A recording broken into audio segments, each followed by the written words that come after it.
Welcome to Equine Assisted World. I'm your host, Rupert Isaacson, New York Times bestselling author of The Horse Boy, The Long Ride Home and The Healing Land. Before I jump in with today's guest, I just want to say a huge thank you to you, our audience, for helping to make this happen. I have a request.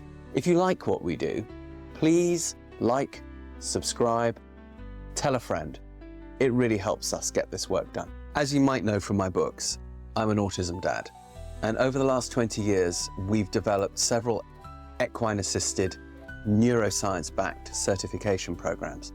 If you'd like to find out more about them, go to newtrailslearning.com. So without further ado, let's meet today's guest. Welcome back to Equine Assisted World. I have an old friend here, Karla Brahms. She runs Wellenreiter, which means wave rider, in a very magical part of Germany called the Odenwald, which literally means Odin's forest. And when you go in there, it really does actually look like Odin's forest. It's an area that is a little bit occult. It's one of those places where you feel the veil between the worlds is a little bit thin. And in fact, the original Frankenstein's castle is in there, which a lot of people don't know. And behind that castle, there's an area of forest that's been recorded with all sorts of strange activity by various scientists, and people record all sorts of strange phenomena there. And it's also, of course, stunningly beautiful. And it's these mountains that overlook the valley of the Rhine. And I met Karla when I first started working in Germany, and together we did a project with German television with the autistic son of a friend of Karla's. Karla already had a very good and established equine assisted practice going.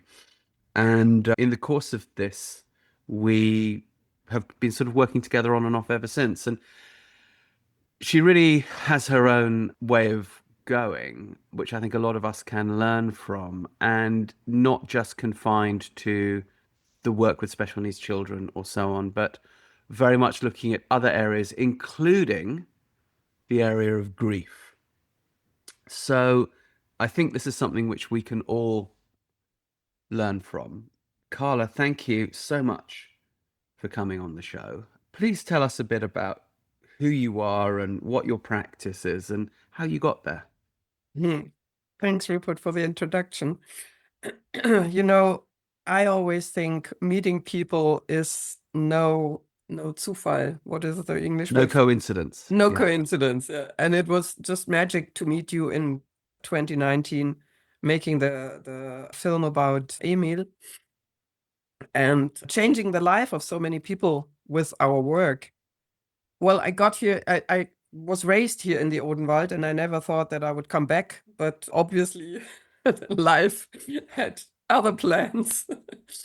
I'm working with horses for more than 30 years now, and I built a little paradise for my horses, my family, and me here in Lampenhain in the Odenwald near Heidelberg and Mannheim.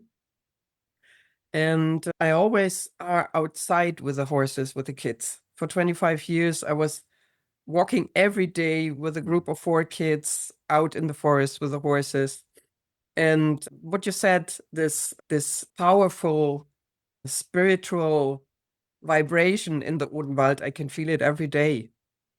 So we have massive stone arrangements in the forest. They are often that I often visit with the horses and the kids.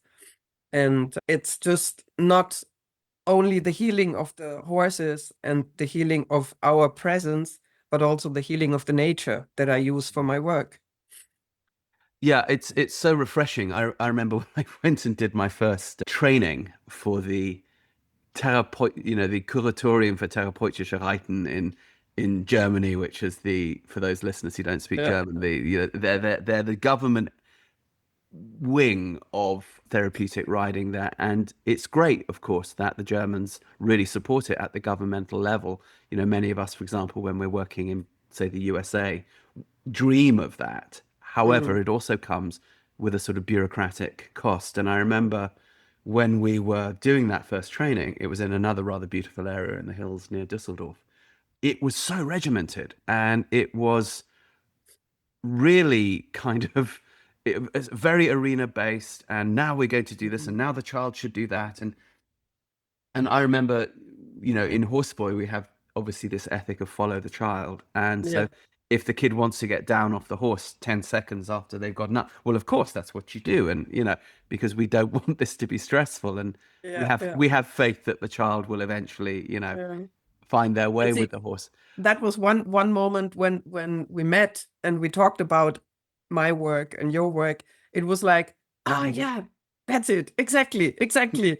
And I was so glad, because I always thought, oh, I'm such an individual with my work in the curatorium, because no one does it my way. And I always thought I'm the exotic teacher, therapeutic riding teacher. Well, But to hear thank that you God were doing it the same way, that was so, I was right, so because I mean, it's glad to just, hear it. did you ever meet a kid who didn't want to just go straight in the forest? I mean, that's what the human Yeah, brain and nervous system is designed for, to go into the natural habitat of the human.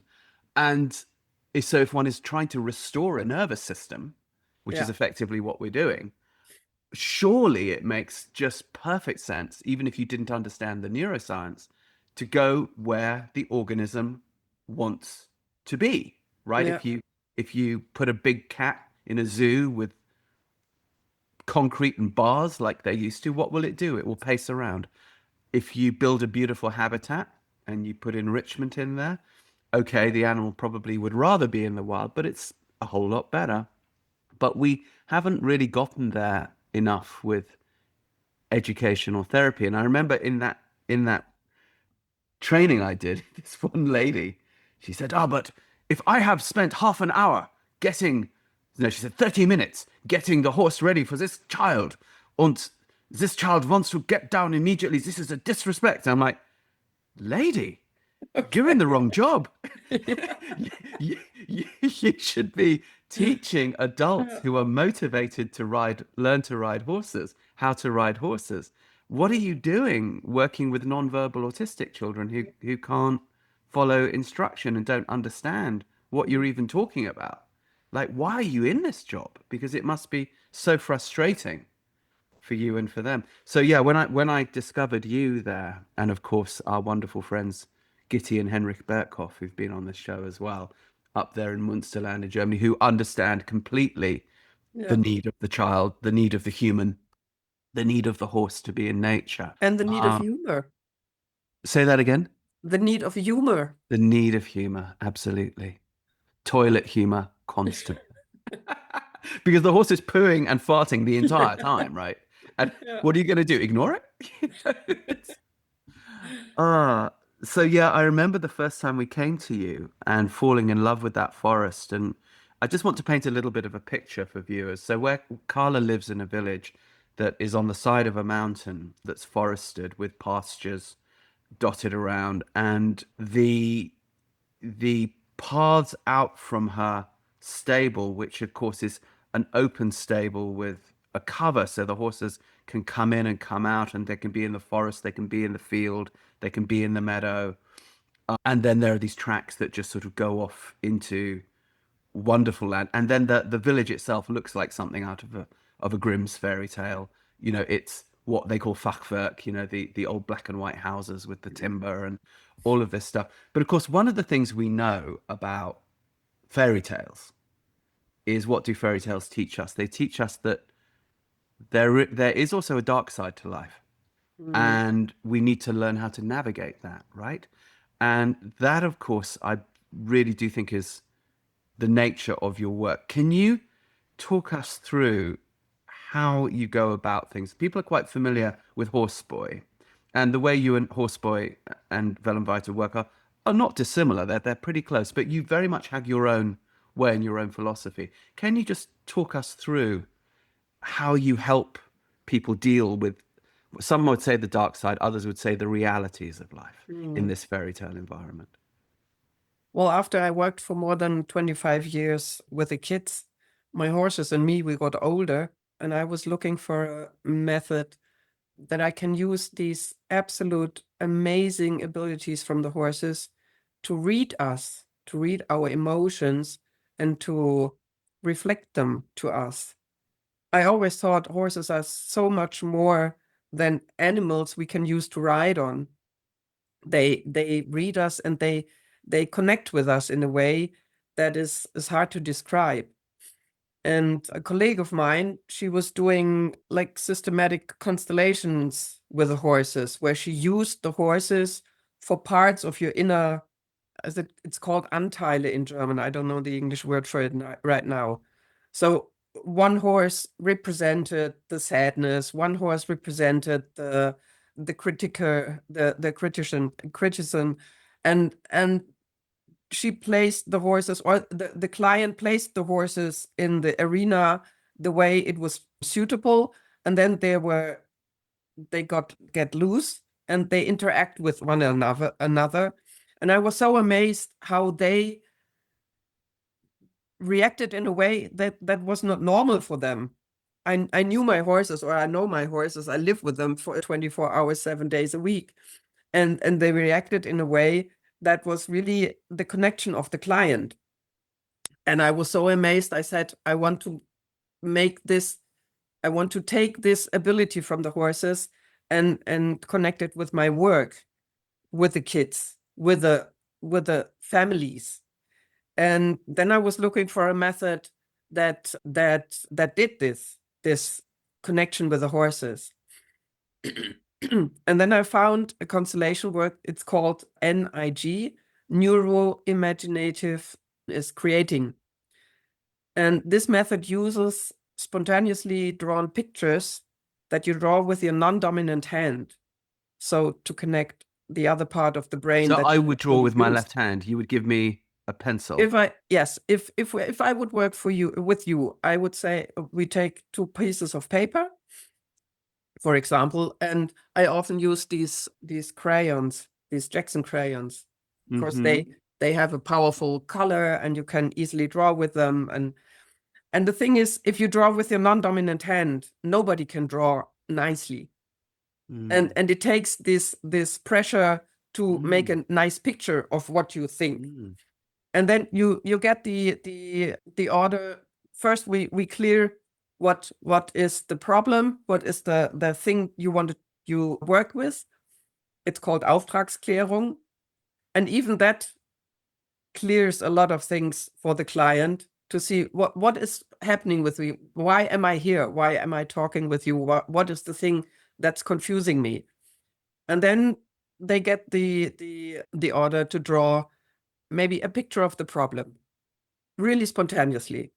They can use the colors, they can use everything. They don't have an order how to draw it. It could be abstract. It could be abstract. It could be only colors. It could be only a sign. It could be only a word. And they have to draw it with a non-dominant hand. And then they get the order to draw maybe a picture of how it is when it is better. Not even the goal where to go to, but how does it look like when it feels better, when it is better? And then they draw this picture. And with these pictures, you go in connection with your whole body.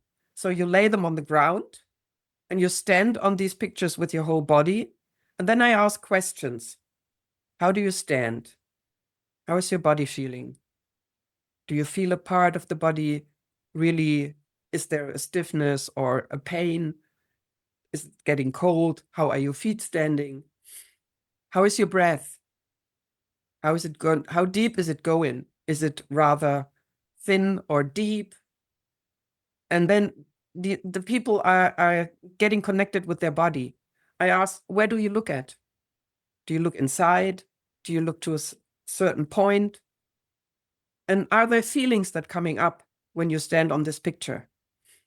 And then we talk about all these body emotions, body experiences.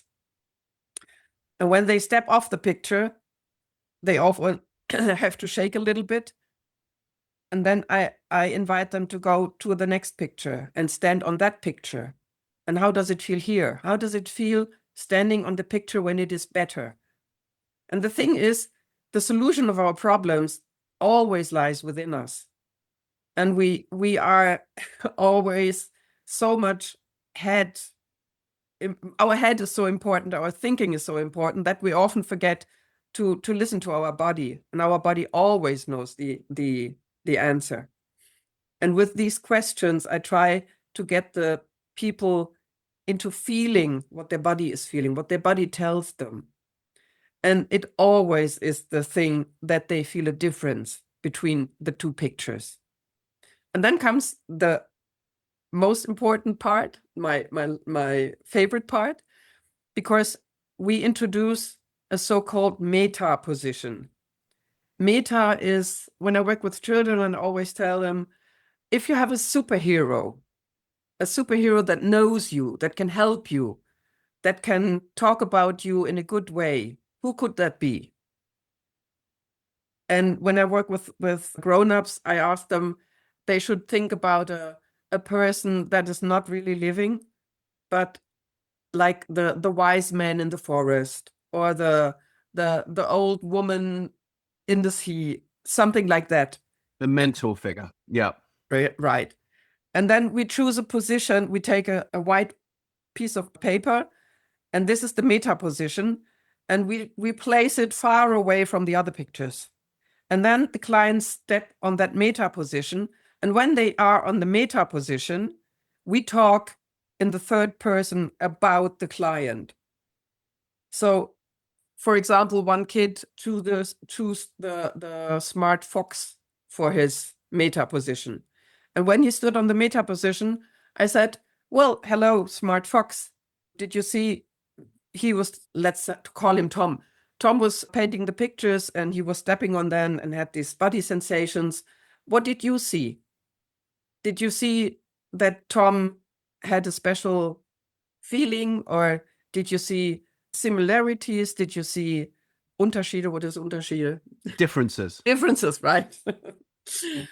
And then we talk about the client in the third person, and he, the smart fox, is telling what Tom should do. Maybe take another position from the pictures, maybe get on them in a second way.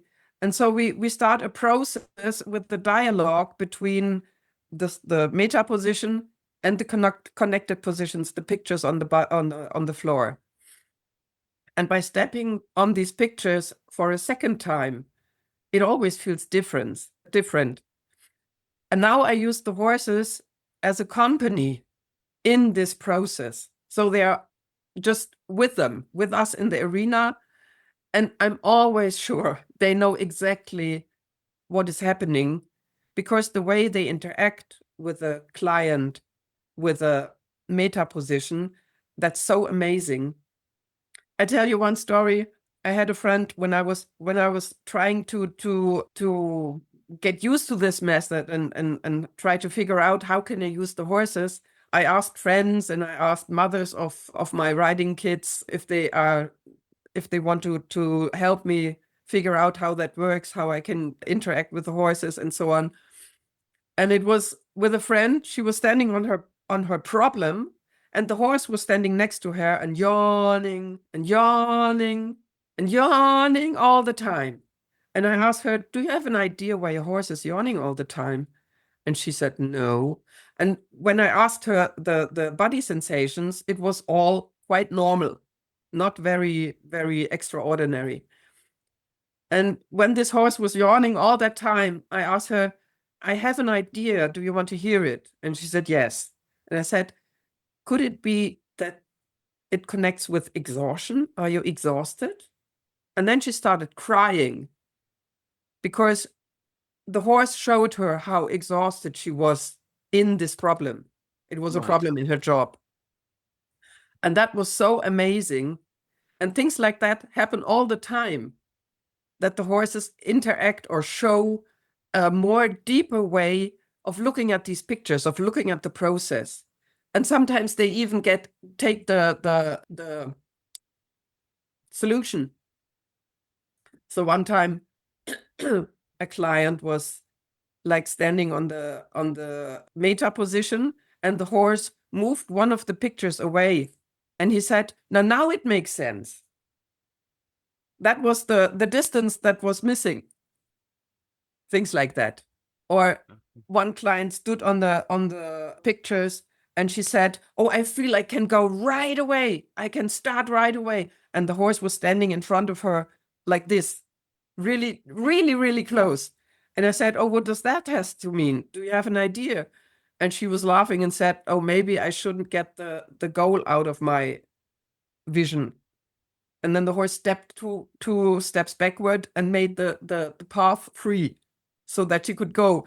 And that was like always, they always remind us to think a little deeper, to feel a little deeper. And that's so amazing. I agree with you. One of the things is so interesting about horses, and all animals, of course, but horses, I think, because of their relationship with us in terms of that they carry us and that they have to get over this predator-prey problem in order to interact with us. They can read our bodies Yeah. incredibly well. Yes. And therefore they can read our emotions because our emotions express in our bodies. So the way we hold our shoulders, the horse is reading that. Am I safe? Am I not safe? Is this person going to attack me? Is this person going to be kind to me? Simple stuff like that.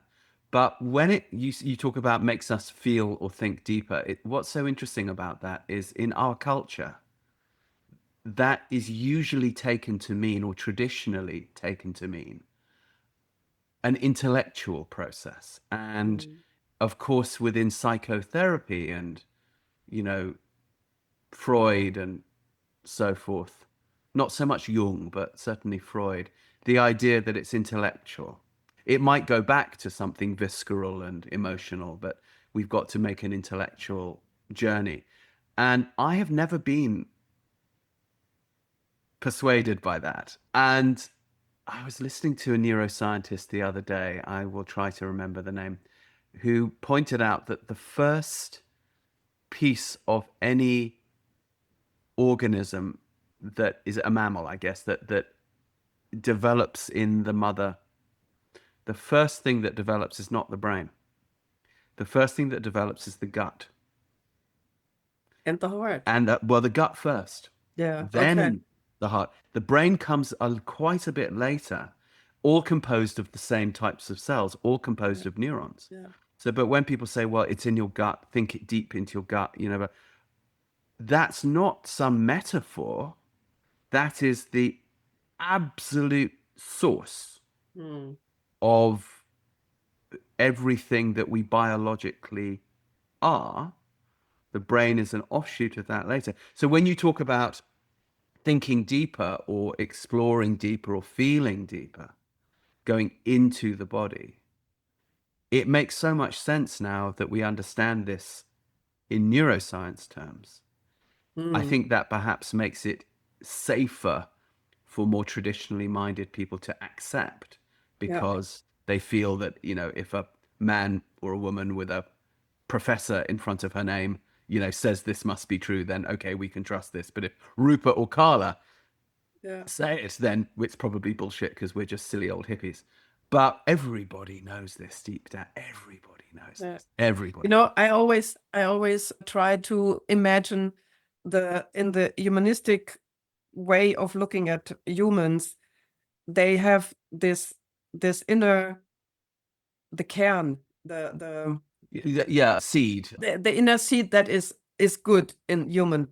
Yeah. In the human, there is everything in harmony and Core, everything is working core, fine. yeah.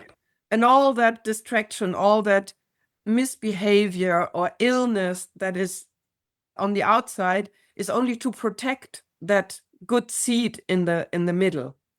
And we as therapeutes, we always try to get to that good seed with questions.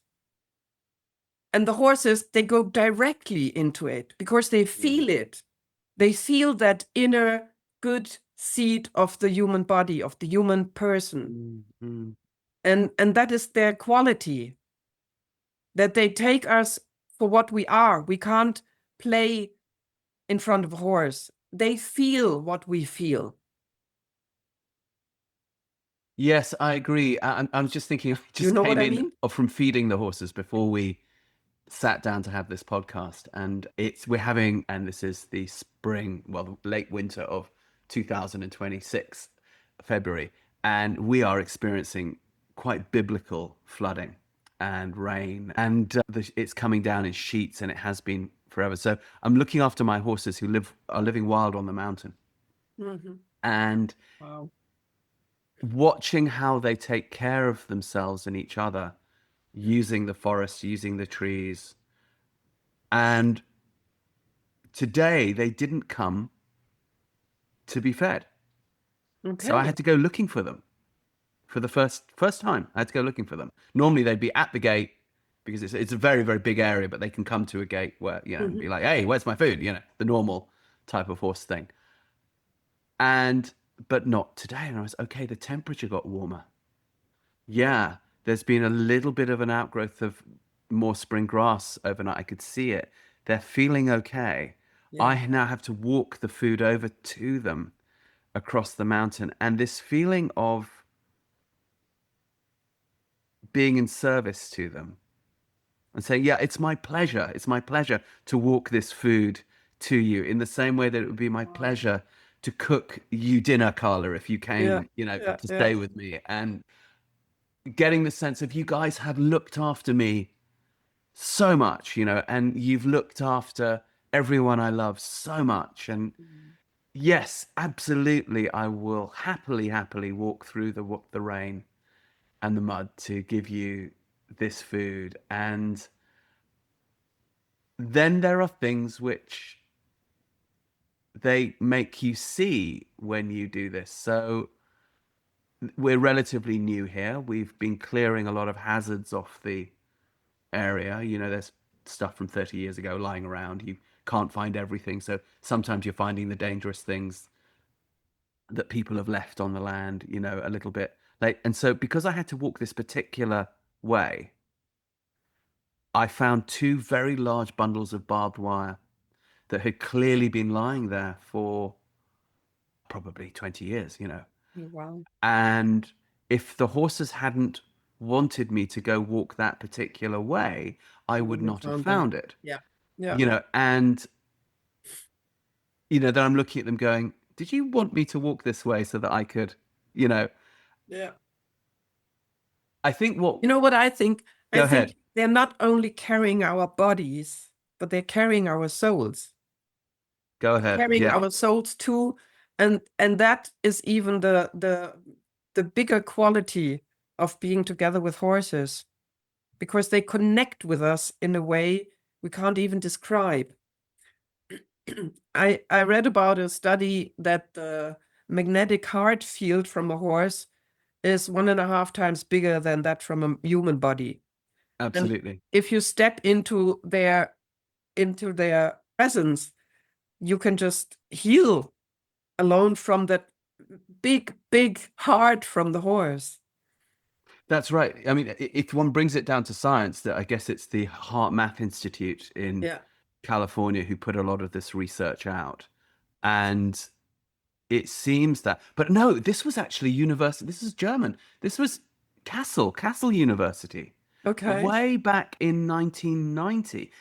But it was someone at the Heart Math Institute who turned me on to this. And I think, why isn't this common knowledge? Apparently, I think it was in 1990 or 1991, there was a study which showed where they measured photons, Okay. light particles Yeah. being emitted by hearts, and that apparently hearts emit light, and that the emission of love seems to actually be a physical thing that you can measure in photons. And You think that everything, when, our body is working from energy. The first thing that happens when our heart begins to pulse is an electric impulse, right, and that stays as long as we live. It only stops when we die. And this magnetic field that is common knowledge, that when you have an electric impulse, that there's a magnetic field. And I think yes, that horses connect to that energy, to that magnetic field, that they can read us in a way and see where things are going good or things are going not so good. They sense our emotions, and it's like they translate them into movement or into reactions. I can remember when I was in my first marriage and was unhappy but didn't recognize it. I couldn't ride my horse. As soon as I stepped on the horse, he ran, and I couldn't stop him. He ran and ran and ran. And the more I started to hold him, the faster he got. Until I put the reins on his neck and said, "Okay, then take me." And that was the thing. He was trying to escape with me because I was unhappy in that marriage. And when I was divorced and was together with my second husband, he was never, ever doing that again. That was only in the time when he tried to show me, you have to get away. You have to run as fast as you can. But I only recognized it or realized it afterwards. You know, it's so interesting because having spent time in Mongolia and obviously having experienced the life-changing healings from horse and reindeer people there,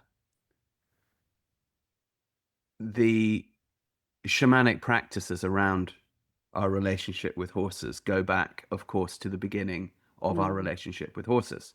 So these tribes out on the steppe,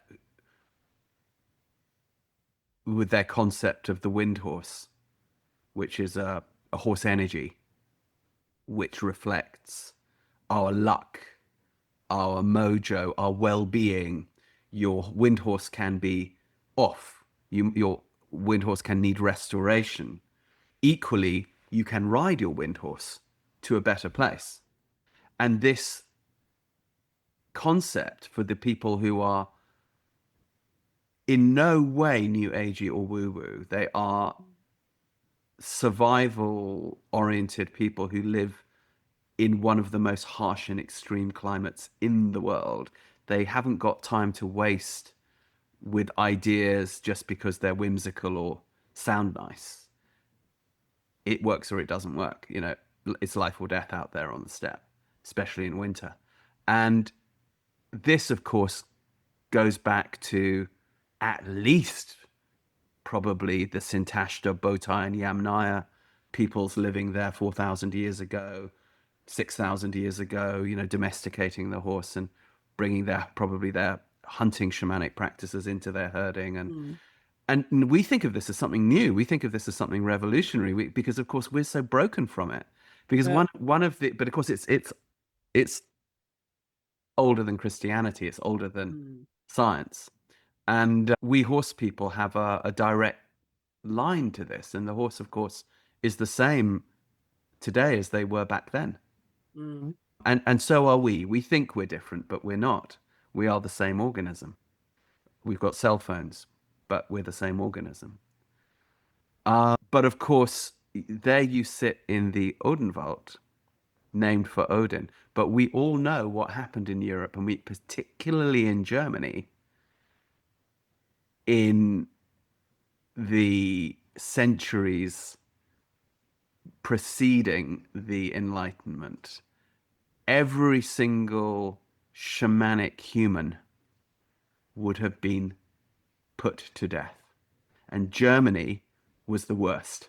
And your area of Germany was one of the worst, including and mine too, where we have our house in Niedenhausen, Idstein, which is one of the towns there, one of the big witch burning towns, but Bamberg, Nuremberg, but all those towns down through the Rhine Valley, they were burning people in their thousands. I think in Bamberg they had to actually create a special furnace where they could more economically burn whole families together without having to use so much wood, because they're German and they're very practical.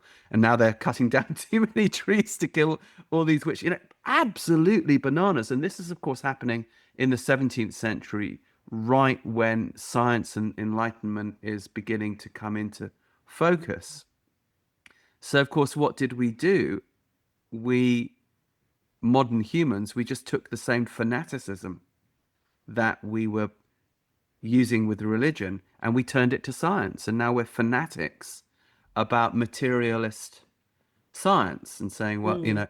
know, but increasingly the real scientists, the physicists, are saying, no, no, no, no, no. It is all interconnected fields.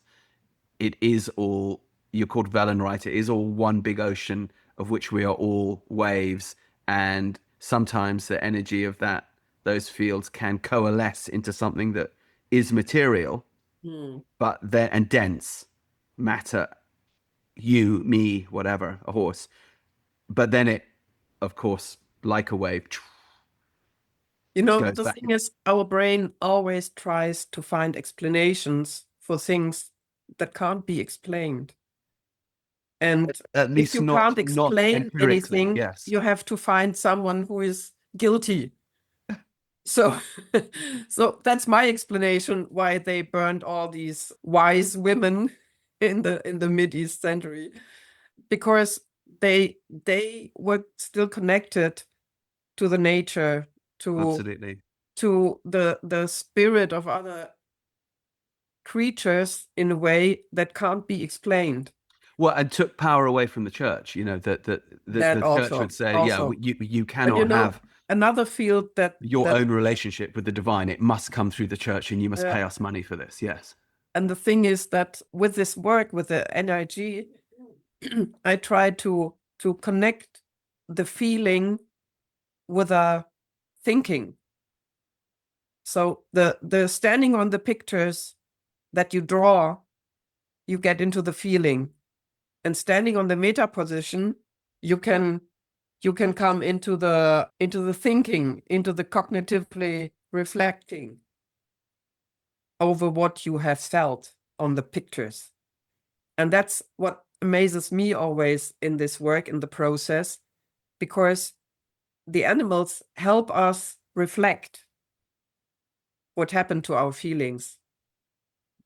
And they often give, through their reactions, a funny kind of of solution.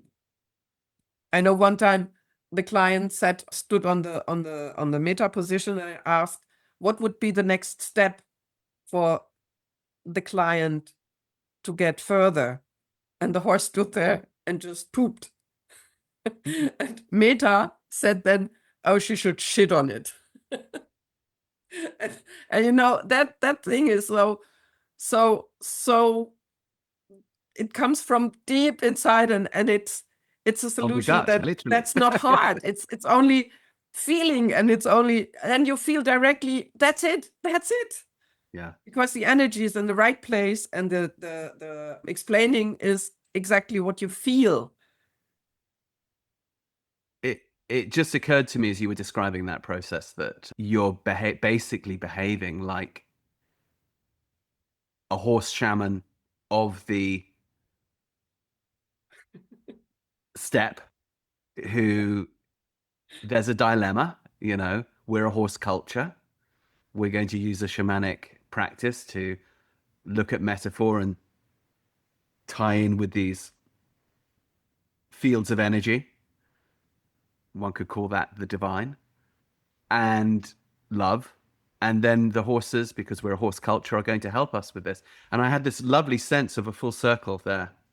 And despite these attempts by institutions, whether it's the church, whether it's the military industrial thing, which is basically the same as the church, to sell us an illusion that life is purely material, purely mechanical, that our relationships with the horses are purely biomechanical. Okay, we love them, we like them, but it's all about technique, it's all about this, it's all, you know.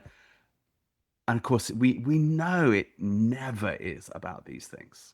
Those things are the techniques that you use here and there for training a horse or training yourself to do something. Okay, yes, but this is 1/1,000,000th really of the Mm. picture. It's just something that makes the mechanism go more easily. Yes, but Yes, yes. you could be driving a car. You need to know how to drive a car, but the reason why you're driving the car could be completely spiritual. You're driving to a spiritual experience. You're driving, or you're just driving to go shopping, or you're driving to go into nature, or you could be driving for any number of reasons. You need to learn how to drive. You need to learn how to ride a horse. Yes, but probably the reason why you're doing it comes down to some interconnection between the material and the divine. And we've been sold this illusion. I feel that the work that you're doing brings us back to what we're sort of supposed to be doing with horses. And that doesn't mean we shouldn't be riding them. Sorry when I interrupt you. Yeah. The Go thing ahead. is, I don't have to do it with my horses. I can do it with any horse. I could come to you and we could work with one of your horses and do the same thing, and it would have the same effect. Let's do it. Yes. Let's do it. Would you And come down here and lead a that's the retreat? wonderful thing about this method. I'm trying to get this method into the world because it helps so much to get a new idea, a new perspective on what your problem is. You know what I mean? I do. I'm thinking too, one of the other things though that really impressed me about you when I first met you in 2019 and we came down to your place is, while yes, we do need to look at and relate to horses in this way as well, we also do need really, really solid horsemanship. And one of the things which I think listeners and viewers you need to know about Karla is she really does actually know how to train a horse really well. And I don't think so. and They she's train actually gone me. through, like my wife has, all of those German exams that you go through to become a trainer. And it's Germany, so they make you jump through the hoops properly, literally. And okay, it's a bit mechanical and it's a bit militaristic, but they know horses in Germany. No one can say they don't know horses. It's one of the great horse cultures of the world. When I was down at Karla's, I'm going to paint this picture. We went into the forest and you had my children. You didn't know me. You didn't know them. You had my children on your ponies, just riding with us completely free. The children didn't really need to know how to ride because you had trained your horses so well that despite the fact that you live in an area with almost no fences and the horses could just bugger off wherever they want to anytime and certainly just turn around and go home if they wanted to, you gave my kids, who at that point couldn't ride, this feeling that they could ride, that they were independently on horseback going out into. I know about 3 or 4 people in my life who can do that, who can train a horse to that degree, that it makes it seem like the complete novice rider is riding that horse independently because that horse is just going to go where you, Karla, go. You know, one funny thing. This is extraordinary horsemanship. I'd like you to tell us a little bit about the actual training that you put into your horses to achieve this, because this is quite. One funny thing in the film that we were making together, there was one scene when I watched it in the final version when it was on TV. I realized I didn't remember that this scene was taken. That was when we stood here on the Platz and you were talking about the little Emil foal that was behaving normally, in my opinion. And you said, that's not normal. That's not normal. Usually horse foals are known for being quite dangerous and kicking and playing. Yeah, because we had all those kids around this and with Emil around. When I watched that scene, I thought, oh, well, Rupert, you don't know my foals. They always do it like this because they grow into the work from day one. And I always have the feeling that what you expect the horse to do, the horse will do, because they're so keen on pleasing us. And when you expect, oh, now it's getting dangerous, the horses will run into the field, they probably will do it. But if you feel, oh, we're walking here and everything's fine, and I trust you, you're carrying the kids for me, and I trust you, and then nothing happens. You know what I mean? When I feel Yes, but I'm unsafe, going to challenge you on this. when I feel unsafe, I get another leash on the horse and Right. say, I don't feel safe here. I take a Well, I leash think and I think that's the thing I is get that you through this. you're not operating under an illusion. Like you know the difference between safe and not safe. So, and you know how to make a horse safe. So when you say, because it's quite dangerous, I think, for some people to think, oh, I could just expect this No, from my yeah, horse. yeah, yeah. And I know what you mean. we know it's a much more layered thing. I can only work like this because I know my horses. They live Right. with me 24/7, and I'm very, very looking after being working safe. Like in this 25 years I was working with kids, I only got one kid in the hospital because she banged her head on a tree, on the tree branch. Yeah. And the other thing was that it was slippery, and the horse fell on the side and bruised the ankle of the kid. So there were the two accidents that really happened, and I'm outside with the kids every day. Yeah. If you're in the equine assisted field, or if you're considering a career in the equine assisted field, you might want to consider taking one of our 3 neuroscience-backed equine assisted programs. Horseboy Method, now established for 20 years, is the original equine assisted program specifically designed for autism, mentored by and developed in conjunction with Dr. Temple Grandin and many other neuroscientists. We work in the saddle with younger children, helping them create oxytocin in their bodies and neuroplasticity in the brain. It works incredibly well. It's now in about 40 countries. Check it out. If you're working without horses, you might want to look at movement method, which gets a very, very similar effect, but can also be applied in schools, in homes. If you're working with families, you can give them really tangible exercises to do at home that will create neuroplasticity when they're not with you. Finally, we have Taquine equine integration. If you know anything about our programs, you know that we need a really high standard of horsemanship in order to create the oxytocin in the body of the person that we're working with, child or adult. So this means we need to train a horse in collection, but this also has a really beneficial effect on the horse's well-being. And it also ends your time conflict where you're wondering, oh my gosh, how am I going to condition my horses and maintain them and give them what they need, as well as serving my clients? Taquine equine integration, aimed at a more adult client base, absolutely gives you this. So you talk about your horses come into that behavior, but of course they come into this functionality because they are around horses that have also been trained into functionality. That's it. Yeah. So that the mother horse displays this functionality to the junior horse. And of course, we know that this is how it works in a good horse tribe. However, somebody has to train that initial functionality Yes. into the horse. Yes, they Yes. do. Yes. Yeah. Could you just talk to us a little bit from just a complete horsemanship point of view about when you put the first of those horses together? I don't know if that was Flocky or one before her, but if you go on Karla's website, you'll see a lovely spotted horse doing lots of cool stuff. That's Flocky. Like Pippi Langstrumpf. Yes, exactly. Pippi Longstocking. Yeah. Talk to us about how you created that original, functional couple of horses that then the rest of them took their cue from. I think it's really useful for people in this field Yeah. to know this. Well, I just train them to learn a lot different things, not only carrying a rider, but standing still is the first thing they learn.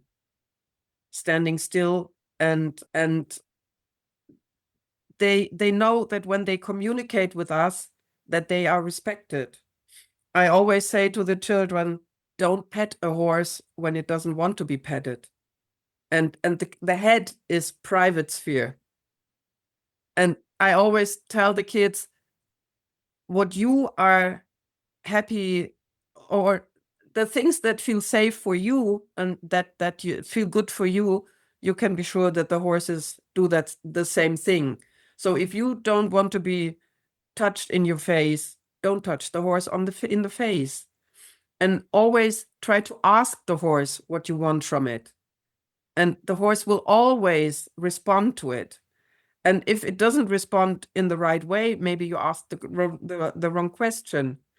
And what I try to teach is that they get into communication, that they see the horse not as a sportive thing that you can ride on, that you can direct through the forest, but it's a partner who is carrying you, and you are the meat eater who's sitting in the back of the horse's neck.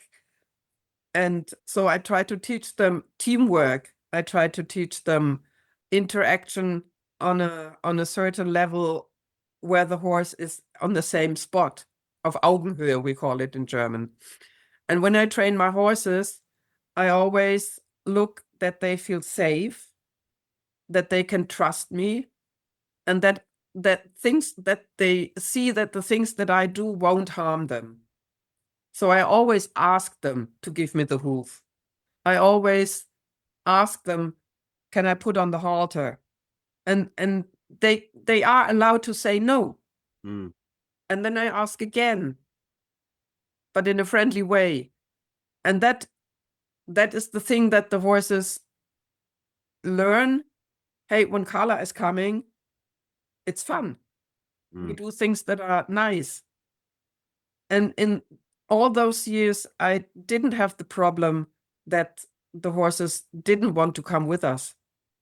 When they see see me with the kids going to the meadows in the summer, they are outside all day. They come because they say, hey, it's fun.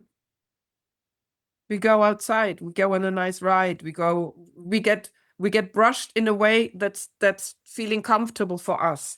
And we are treated in a way that feels comfortable for us. Yeah, I feel that we have. I mean, I've observed this with your horses, and it's remarkable. And questions come up in my mind. So one is, if you didn't have the base level of horsemanship that you have, I wonder if it would go as well.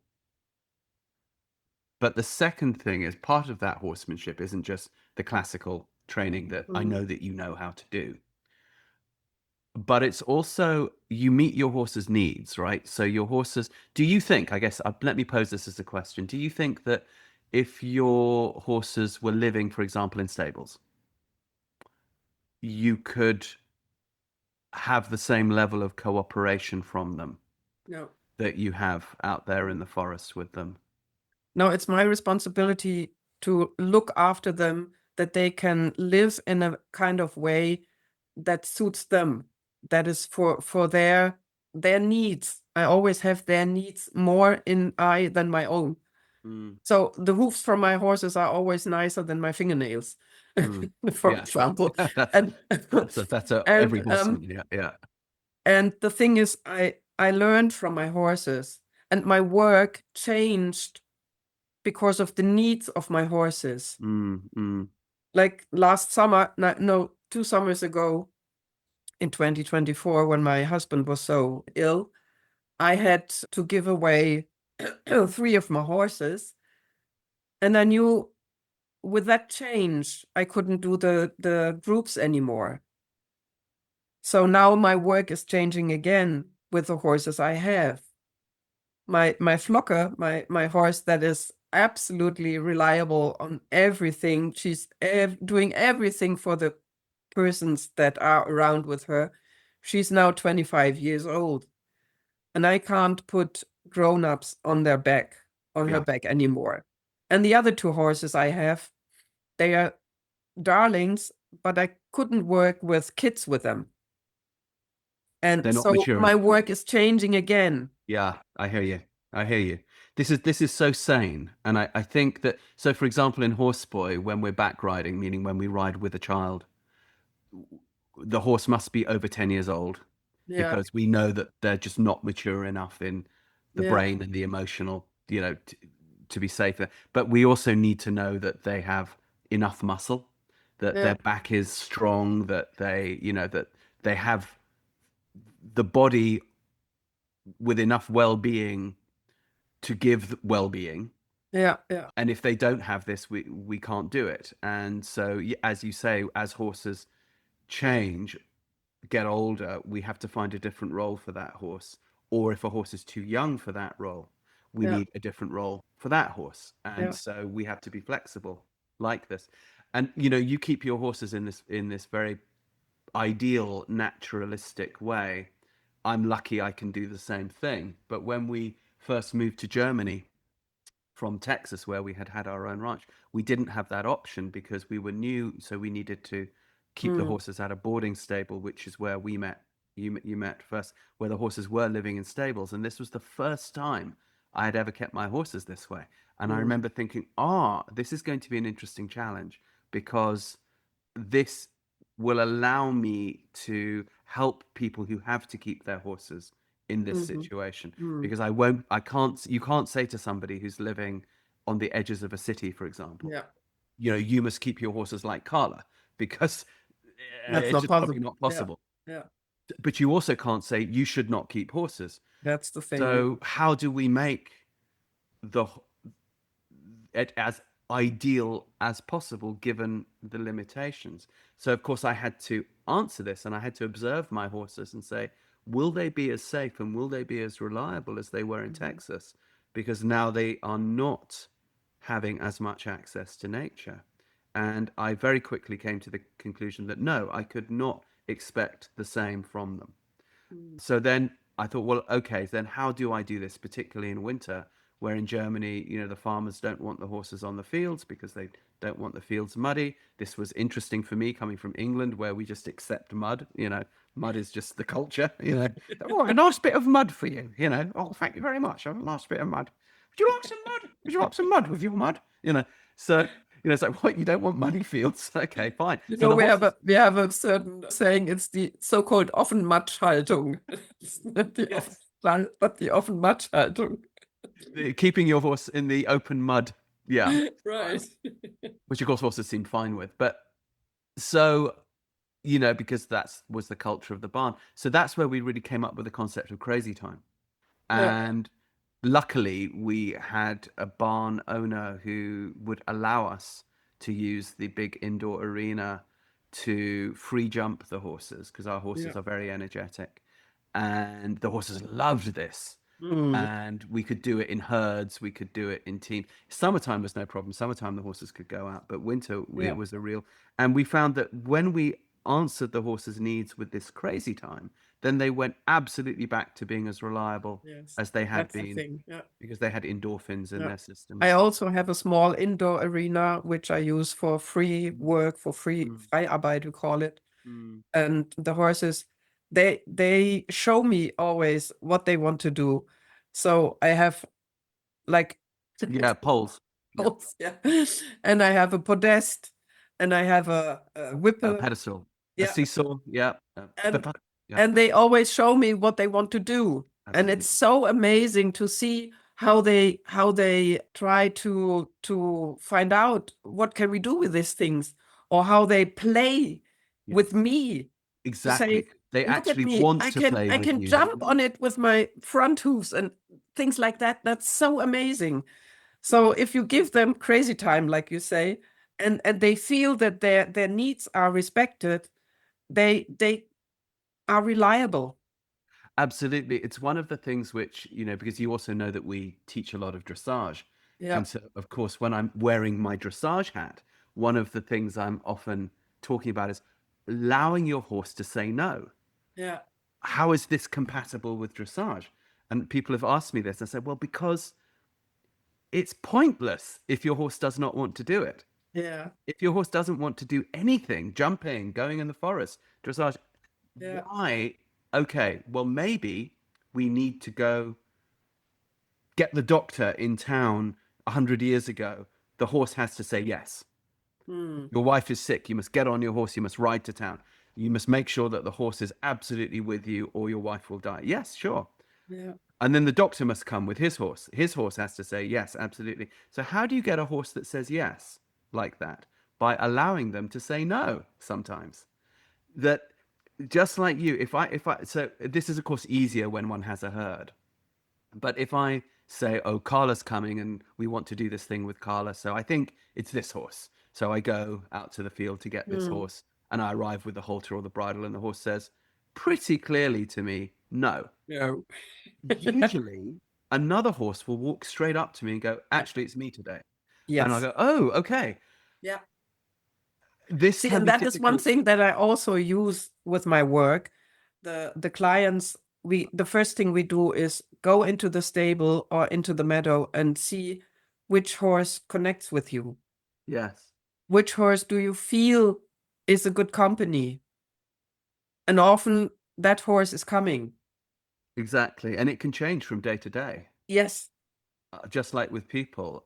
But then if I really need that horse to ride over the mountain in the thunderstorm, he's more Well, likely to be then the able to horse do it. will feel that. Exactly. Yeah. And then Because you can, you know one thing, the little Emil pony, I raised him because I wanted to have a second horse for the carriage.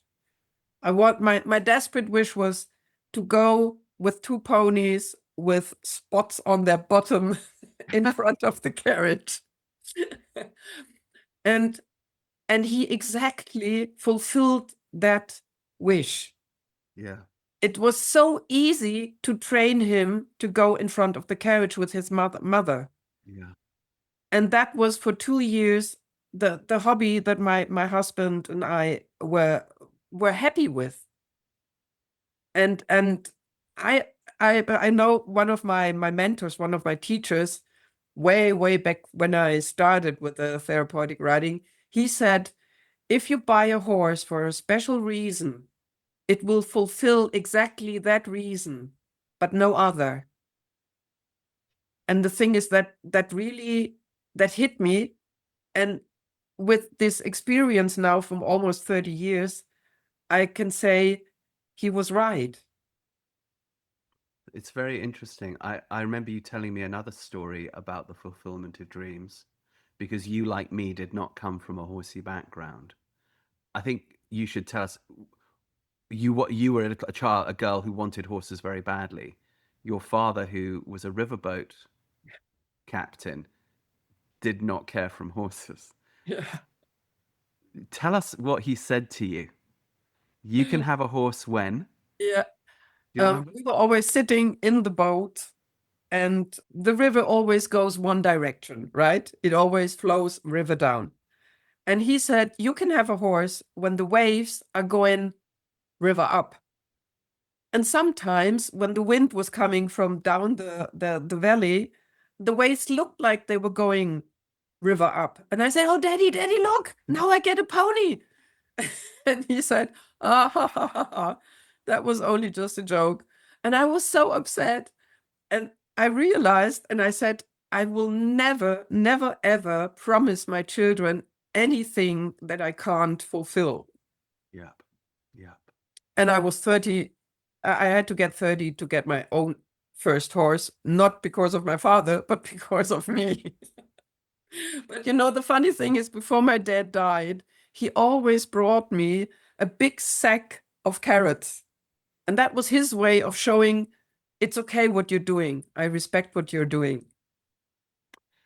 It's very interesting. I've never quite understood this resistance that parents have to fulfilling the dreams of their children, But particularly when you are raised in a family that has their destination, and the destination of my family was the boats and the river, and I was an alien.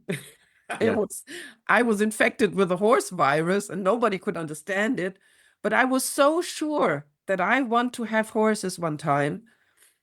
And the same thing is with that certificate of being a horse therapeutic teacher. When I first realized how much work it is to get all the qualifications, to get through that process of getting that certificate. It took me 8 years, but I was so sure that I want to do that, that nothing could get me off the path. Yeah. And I mean, today that certificate is hanging on the horse rider loo, because none of my clients ever asked me what my qualification is. You need your qualifications for the bank when you want some money. You need the qualification for the insurance when something Indeed. happens.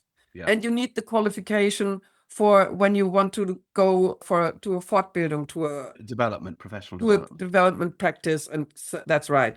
But what you offer for your clients is always a question of Beziehung, of relation, Yeah. of relationship. And if that is good, then it doesn't matter what qualification you have, because Absolutely. you are a teacher, or you are a person that can create memories with the kids and the horses, or you're not. Well, what they say, I think it's so true, is there are in fact only two emotions in the world. There's love and there's fear. And all of the other And there's emotions. grief. Sorry? Don't forget the grief. Well, let's go into that in a minute, because grief is a strange hybrid Yeah. of those two. It's almost as if they have a baby. But if one is coming from love, so one could be coming from fear with that qualification. Fear of doing it wrong, fear of an accident, fear of, I don't know, all the things one could be afraid of. Or one could come at it from a point of love. Which one is going to work better for the client? Yeah. You know, I think Yeah. we can answer that question. But you've brought up grief.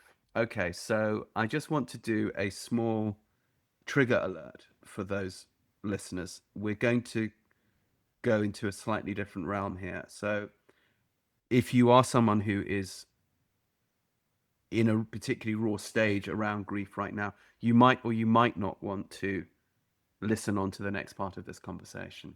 If you feel it's too raw to discuss grief at this point, perhaps switch off and come back to it later. If you feel that this is for you, please go on. Okay, so I'm going to just hit it straight. Karla's husband, Jan, who was also a friend of mine, and this is actually a bit hard for me.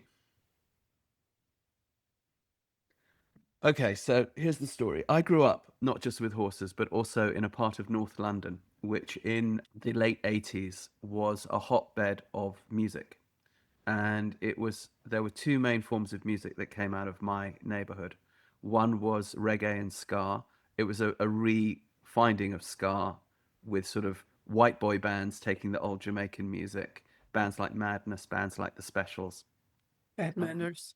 Bad Manners.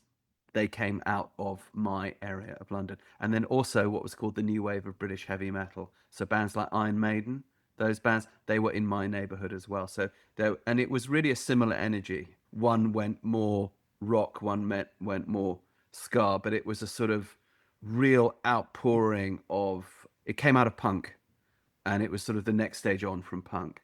And there was a band called Bad Manners. And if you don't know Bad Manners, you need to go on YouTube right now and type in Nini Nana Nana Nunu. Lulu. Nini Nana Nana Nunu. And there was this huge male lead singer, they were skinheads, called Buster Blood Vessel. With an enormous tongue. With an enormous tongue, who he always looked like he was about to have a heart attack on stage, and is still alive to this day. He's still alive. Douglas, I think his name is, living in Bulgaria. Douglas. I think your husband told me. He's called Douglas. Who perhaps never learned to read or write, I think, and then had managed to somehow carve himself out. Anyway, Jan, my friend Jan, and Karla's life and soul partner, second husband, Jan. When I first met you,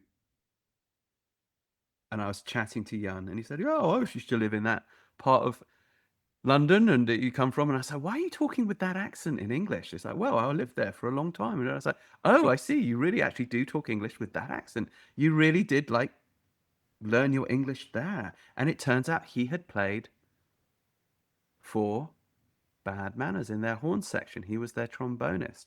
And any of you who know about ska know that it's very much centered around the horn section. And you've got to be a really good player.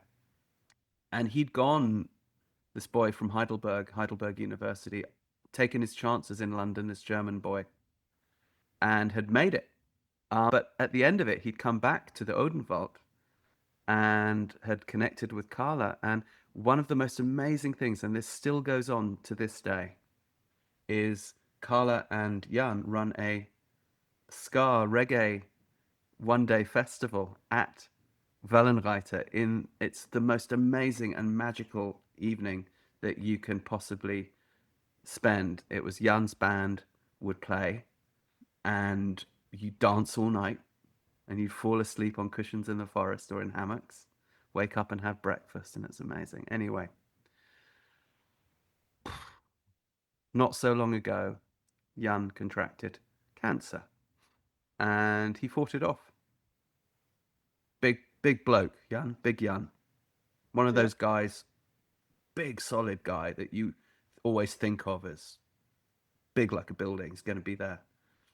Anyway, and the cancer came back, and he died. And I remember feeling this sense of outrage about it. I remember coming down to visit you shortly before he died. And he was at peace with it, but he still looked so good. He was still big Jan. Mm-hmm. And then I came down after he died, and I saw him, and you'd laid him out, and you'd laid him out so beautifully in his leather pants and his leopard skin coat and his hat. That was his wish. And a joint in his hand, and, you know, perfect. And he looked so good. He looked so handsome, and he looked so young. And I was like, what the fuck are you doing lying there, Jan? Get the fuck up. Fuck off with this lying there thing. You look so good. This is bullshit. You're bullshitting us here. And of course, in the intervening months, more than a year since this has happened, you've of course begun to turn your work towards grief, Karla. Please talk to us about this. I know a lot of listeners, a lot of viewers right now will be facing very similar situations. Well, actually, tomorrow it's exactly 14 months ago. And the thing is that a lot of things changed, but I was absolutely sure that I want to stay here. And I have the feeling he's still around, helping where he can. Yeah, I get that. Not physically, but somehow. And, you know, riding that grief wave is one of the biggest, what's the English word for challenges? Challenges, yeah. Is one of the big challenges that I ever did. But I also feel that with persons like you and a few others, if you're opening yourself and not turning the grief only into your system, if you open up, then it gets better. It will never go away, but you can handle it better. And the thing is that I realized that what helped me most are my animals, the place here, and actually a picture I drew in my training when I got the NIG practitioner. We one time had a training that was called the life path. And there you draw a picture of yourself as an old woman or as an elder person. And the picture I drew that time was this. Can you see it? Yes, I do. Beautiful. That's me as an old woman. Okay. So, and that I drew that picture before Jan took his first chemotherapy. We didn't even know if he could handle it, if it would work, if we didn't know anything. We were just in the beginning of all that cancer stuff that awaits you. And I drew that picture. And when I stood on my meta position and my therapist asked me, oh, I think my meta position was the snail Gary. And she said, oh, Gary, how did Karla get that elder woman on the picture? And Gary said, yes, that funny widow. And everybody was like, and I was like, and then I realized, well, that is a possibility. With that diagnosis and with that cancer, it's really possible that I will survive, Jan. And that picture of that funny, happy widow is carrying me through all these things because I know that's me. That's inside me. That's my picture of me as an old person. What's interesting is that you're in a dress and a pair of heels. I don't think I've ever seen you in a dress and a pair of heels. It's like... You have to get that dress and those shoes. Yeah. Yeah. And so what I really try to do is now give persons in grief the possibility to also find out what is their way in the future. Because when you lose someone, you're not only losing the person, but you lose your self-identity. I'm a widow now. I'm not the husband, the wife of Jan anymore. I'm not the we. Yeah. I'm now an I. And I have to find out what is my identity in the future. And that is one of the most hardest points in grieving, that you have to find out who are you and what are your dreams in the future. Mm. Is there a future? The thing is, when you live in a partnership, there's the present and there's a lot of future. And as soon as your partner dies, there's the present, which is not very important, but there's a lot of Vergangenheit. A lot of past. A lot of past. And right now I'm at the point where past and future are equal again. I'm in the present. The past is important, but the future is saying, hi, I'm here. What are we going to do? And what helped me to get into that state that the future is present, is important again, is that I have had all these experiences with my horses, with my cat and dog, with my friends, with you, and with the inner pictures I was drawing when Jan was sick. So I want to help other people in grief to benefit from that experience I made and offer that to them so they can come to my house for a kind of grief retreat for a weekend, and we can do whatever they want, or we can do nothing, and they can just go into the forest, which helps alone. They can just snuggle up on the couch, on the sofa with the dog, which helps a lot.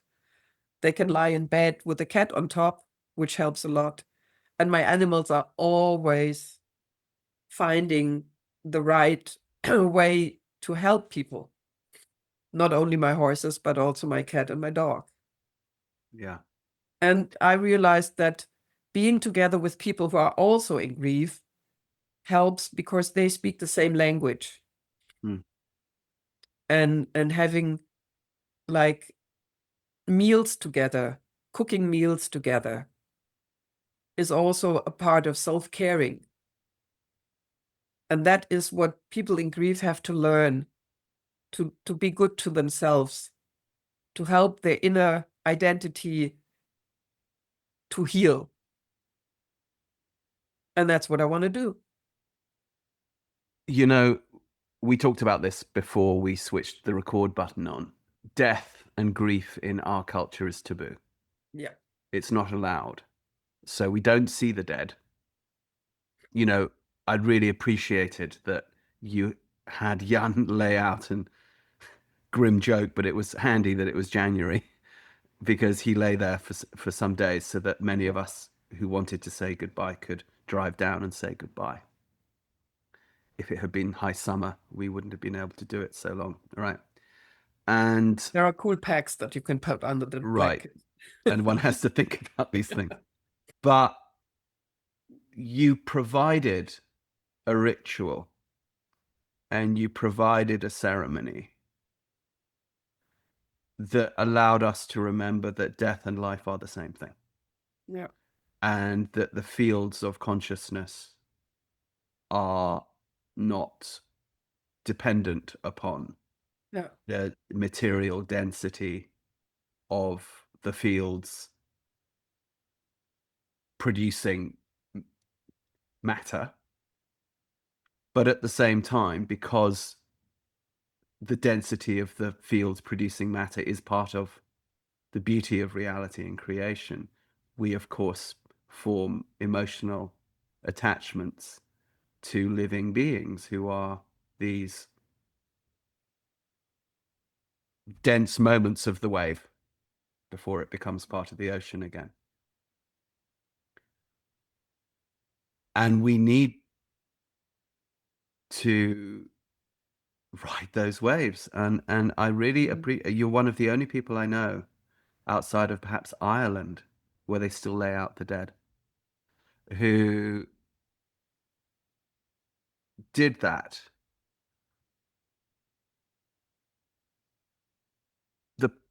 I think most people who go through grief, and everyone's going to go through grief, you can't be alive without going through grief. Everyone who goes through grief in our culture has to go through it alone, pretty much. And that is the thing. We have a lack of information in our culture about handling dead people and handling the death. I knew that you are allowed to keep the body for at least 3 days. And I knew that it is important to do what feels right for you. For example, there was a time, I think 5 years ago, I saw a movie. And in this movie, there was a scene where a young lady died and her friend washed her body and put on the clothes. And immediately I thought, oh, I want to do that to the persons I love, because that's the last step of respect. And I don't want any other to do that. And so when Jan's father died in 2020, in the time of Corona, well, he was 88 and it was okay. And his dad was also at home and all together with his family. And I said, am I allowed to wash him and clothe him? And Jan said, I will help you. And his son, his younger son that he had from the first marriage, said, I help you too. So we washed Jan's dad and we clothed him. We shaved him. We cut his fingernails and everything. And we laid him out in his home bed. And when Jan died, it was exactly clear that I will do that for him too. And my friend, or our friend, and his son helped us. So we three were washing and clothing Jan. And I'm so glad, because shortly before he died, he said, I want to be burned. I want to wear that leopard that jacket, the leather pants, the creepers, and the black shirt, and everything afterwards. You do as it pleases you. I'm dead. I don't care if I lie in the forest or if I lie on the graveyard. Please do that for yourself. You have to have a place where to go and to remember me. And I was so glad about that, because we could do whatever felt good for us. And I never had the feeling that everything I did with a the ceremony, or with the where his ashes is buried, it never had, I never had the feeling I'm doing it wrong, because he said, do it as you please. And I think that is something that helped me too, to get through all that hard times, because I knew he was right with everything I did. We don't really have, again, we talked about this before we hit record. We don't have a language around grief, do we? That is So one of the difficulties, I think, is that people feel, because it's a taboo, that although they want to give comfort or offer comfort, they feel one of two things usually. One is avoidance. I don't want to be near death because death is a contagion. What if I catch it? I think that isn't. But the other one is, which comes from a slightly better place, is I don't want to intrude. I don't know what to say. I don't want to say the wrong thing. So what people then do is they say nothing, or they, as you said, they come and say to you platitudes about how you have to let it go or something like that, which is meaningless. Yeah. And sometimes it hurts. And frankly hurtful, you know, Yeah. because no, the whole point is one is not supposed to let it go. One is supposed to experience it. It's a little bit like somebody saying you should not experience birth. Yeah. And you can't tell anybody how it feels to give birth, but because you have to go through it. And it's gonna both suck and be ecstatic. And I think there is an ecstatic side to death, because what, in fact, there really is. If you think about what the word ecstasy means, it means to be outside of oneself. Ecstatic. The static is the state. Ex is outside in Latin. We are out. So when we are in ecstasy, we are outside of ourselves. And that can be a positive or a negative feeling. We tend to assume it's a positive feeling, but it can be both. It can be an ecstasy of pain, an ecstasy of torment, an ecstasy of joy. We'd rather have the ecstasy of joy, but with something like birth or death, it's going to be both. And the energy, sorry when I interrupt, yeah, but the energy that is released when a child is born is the same when somebody dies. You know, the day before Jan died, I was standing under the shower and I had the feeling, oh, I have to go quickly. I don't want to miss anything. And I ran down to him and I said, can you imagine when I was under the shower, it exactly felt the day like when the children were born and I first took my first shower after birth. It was exactly the same feeling. And he was laughing. And then I said, did you ever imagine that you were more important than the horses one time? And we both sat there laughing as hard as we could, because that was always our running joke. Jan always said, okay, with Karla, first come the horses, then the kids, and some way back then I come. And we always had much fun about that saying. And it was exactly like I said, Jan was in the first place, and realizing that this feeling was the same gave me that feeling that everything is connected. Like when somebody is born, you don't have an impact on it, and when somebody dies, neither. So maybe that is what all life is about, that the energy that is between life and death is so sacred that you can only be like in a state of wonder, to keep every day a little bit in a sacred way, feel alive. Yeah, this is why we must have ceremony and ritual, because ceremony and ritual are the acknowledgement of the sacred, aren't they? It says, I recognize that this is sacred. And I remember when I came down to visit, and Rowan was with me, and Jan was still alive. The moment I walked into the room, I could feel the sacred. Mm.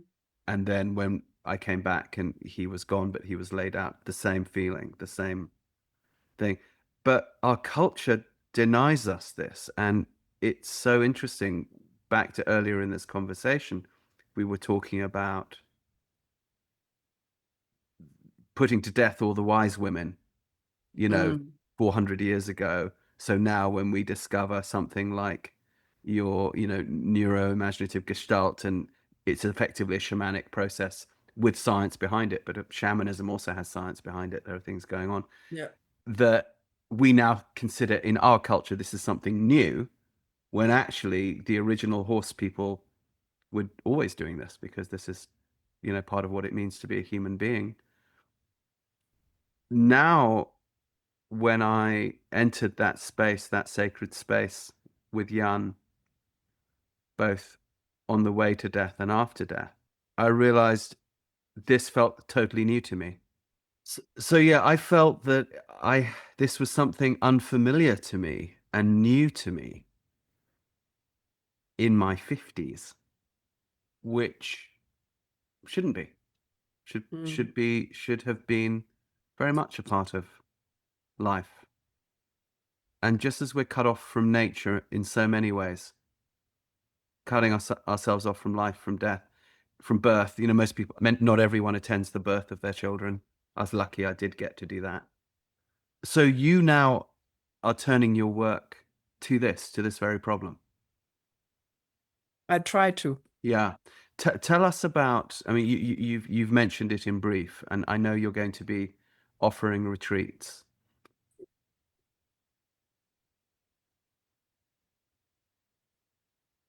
I'd just like to know your thoughts on it. Yeah.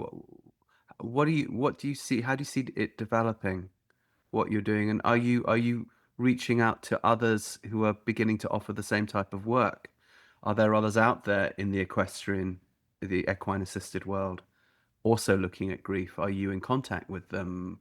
Where's this going? I think this is a field we should all be aware of. Yeah.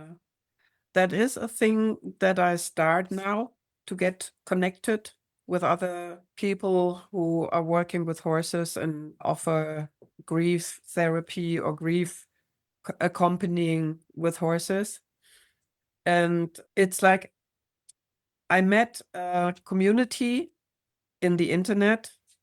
It's called Trosthelden, where people in grief can talk to other people in grief. Helden is a hero, by the way.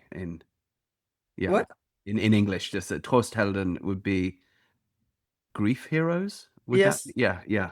Yeah. Okay. So I just wanted to translate that for people. Yeah. Okay. So you found this community. How did you find this community? I don't remember. Okay. I think Yeah. it's not me. And I realized that writing and talking about my emotions really helped. And so over that community, I have a lot of contact with people who are working with grief. And that is an amazing new field that's opening up, with a lot of possibilities to learn and to bring my experiences into that community. And I don't know where the journey is going to. I mean, look at us. About that one click in the internet to connect my friend Sarah with you, we got in touch and met each other, and now we're sitting here. Yeah. And I mean, with the NIG, it was the same thing.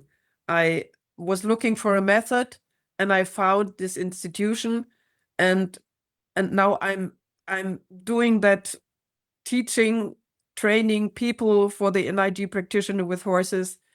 And I never dreamed 5 years ago or 6 years ago, when I started with it, that it would come this far. I have the feeling that when you follow your heart, when you follow your dreams, when you have dreams and you follow your dreams, you don't have to do a lot of things. Sometimes the things, they just develop. Yeah. But you have to be open to new chances. and step over your shadow, get out of your comfort zone, some say, but just trust yourself and try. All you can do is fail, and even failing is an experience. If you're a horse nerd, and if you're on this podcast, I'm guessing you are, then you've probably also always wondered a little bit about the old master's system of dressage training. If you go and check out our Helios Harmony program, we outline there step by step exactly how to train your horse from the ground to become the dressage horse of your dreams in a way that absolutely serves the physical, mental, and emotional well-being of the horse and the rider. Intrigued? Like to know more? Go to our website, heliosharmony.com. Check out the free introduction course. Take it from there. All right, I'm just thinking of all the various types of therapeutic riding or therapeutic equine things that are out there in the world. As you know, I work in many countries, and I don't see this offered. Okay. I am not offering it. Okay, we should be offering it. How do we offer it? Well, if I was going to offer it, I would need to work with somebody who knew what to do. That would be you. So if I said, okay, we need to add this to our practice, then I will reach out to my friend Karla Brahms and say, Karla, would you please come and lead some retreats?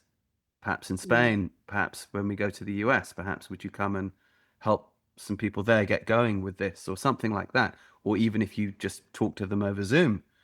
But I think it's really interesting to me now that we're having this conversation. One would think if our job with equine assisted stuff is to alleviate suffering, I think we can all agree that that is sort of our job.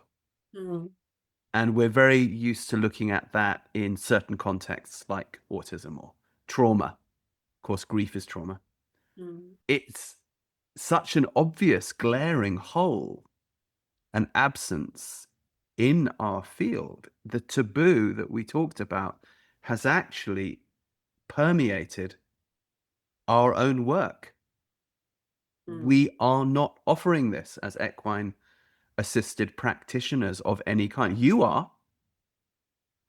You know, But I think that every person has experience of grief, because yes, grief is not only connected to losing a person. You can also grieve if you move from a town to another. You lose your Heimat. yes, your homeland, You're losing your job. You're losing your cat, your dog. your Losing identity. friendship. All that is Yes, having grief in its tail. And working with the heartbreak, horses, absolutely. Yeah, and I mean, you as a parent of an autistic child, you lose your vision of the future. yeah, When you yeah, remember when you got the diagnosis from yeah, Rowan, sure. it hits you like a baseball. Right. Well, particularly because they tell you there is no Yes, future, and that's the thing. You which is at the so moment where your inner irresponsible. visions, your inner landscape is shattered, then you feel Yeah, grief, and it doesn't yeah, only yeah. rely on losing a person you love. That is very true. And the good thing about working with horses is that they carry that too, if you Mm, mention it or not. mm. They just carry it, and Well, they heal it. they must Because all go being through together it. with Yeah, the horses and offering the clients to feel their needs and to speak about their needs, that's most you can do. That's the best you can do. And if you offer a surrounding where they can find out what they need, you don't have to do much more. You know what I mean? I do. I do. I'm just thinking about the horses themselves as well. Most horses living in therapeutic stables must must experience grief, because the vast majority of them are donation horses that have been given away. And many of them, most horses, as we know, go through several big life and herd changes. And In they can't decide with which horse they are neighbors. Absolutely. Absolutely. They're weaned and then they're sold, and then, there must be so much grief. I'm thinking about my own herd, so I've got 2 horses in my herd who I bred. So they've always been with us. And it really is interesting, the differences in their behavior and their relationship with other horses and with us, compared to the other guys who came up through a slightly more normal thing. And then I've got another horse. Well, I bought him as a foal. He grew up with the breeder, but then was with us from the age of 3.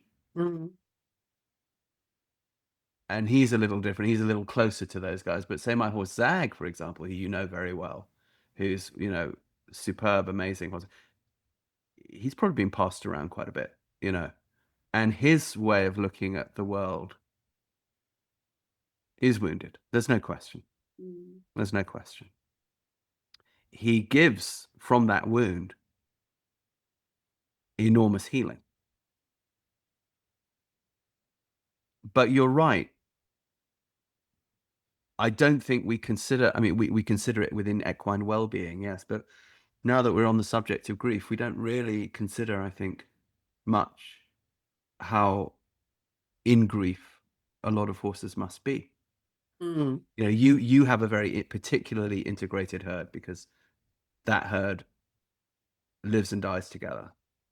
And But even then, when I gave away the 3 ponies, I had to give them away. I couldn't keep them anymore. It changed the behavior of the herd. Like my only male horse is the son of my oldest horse.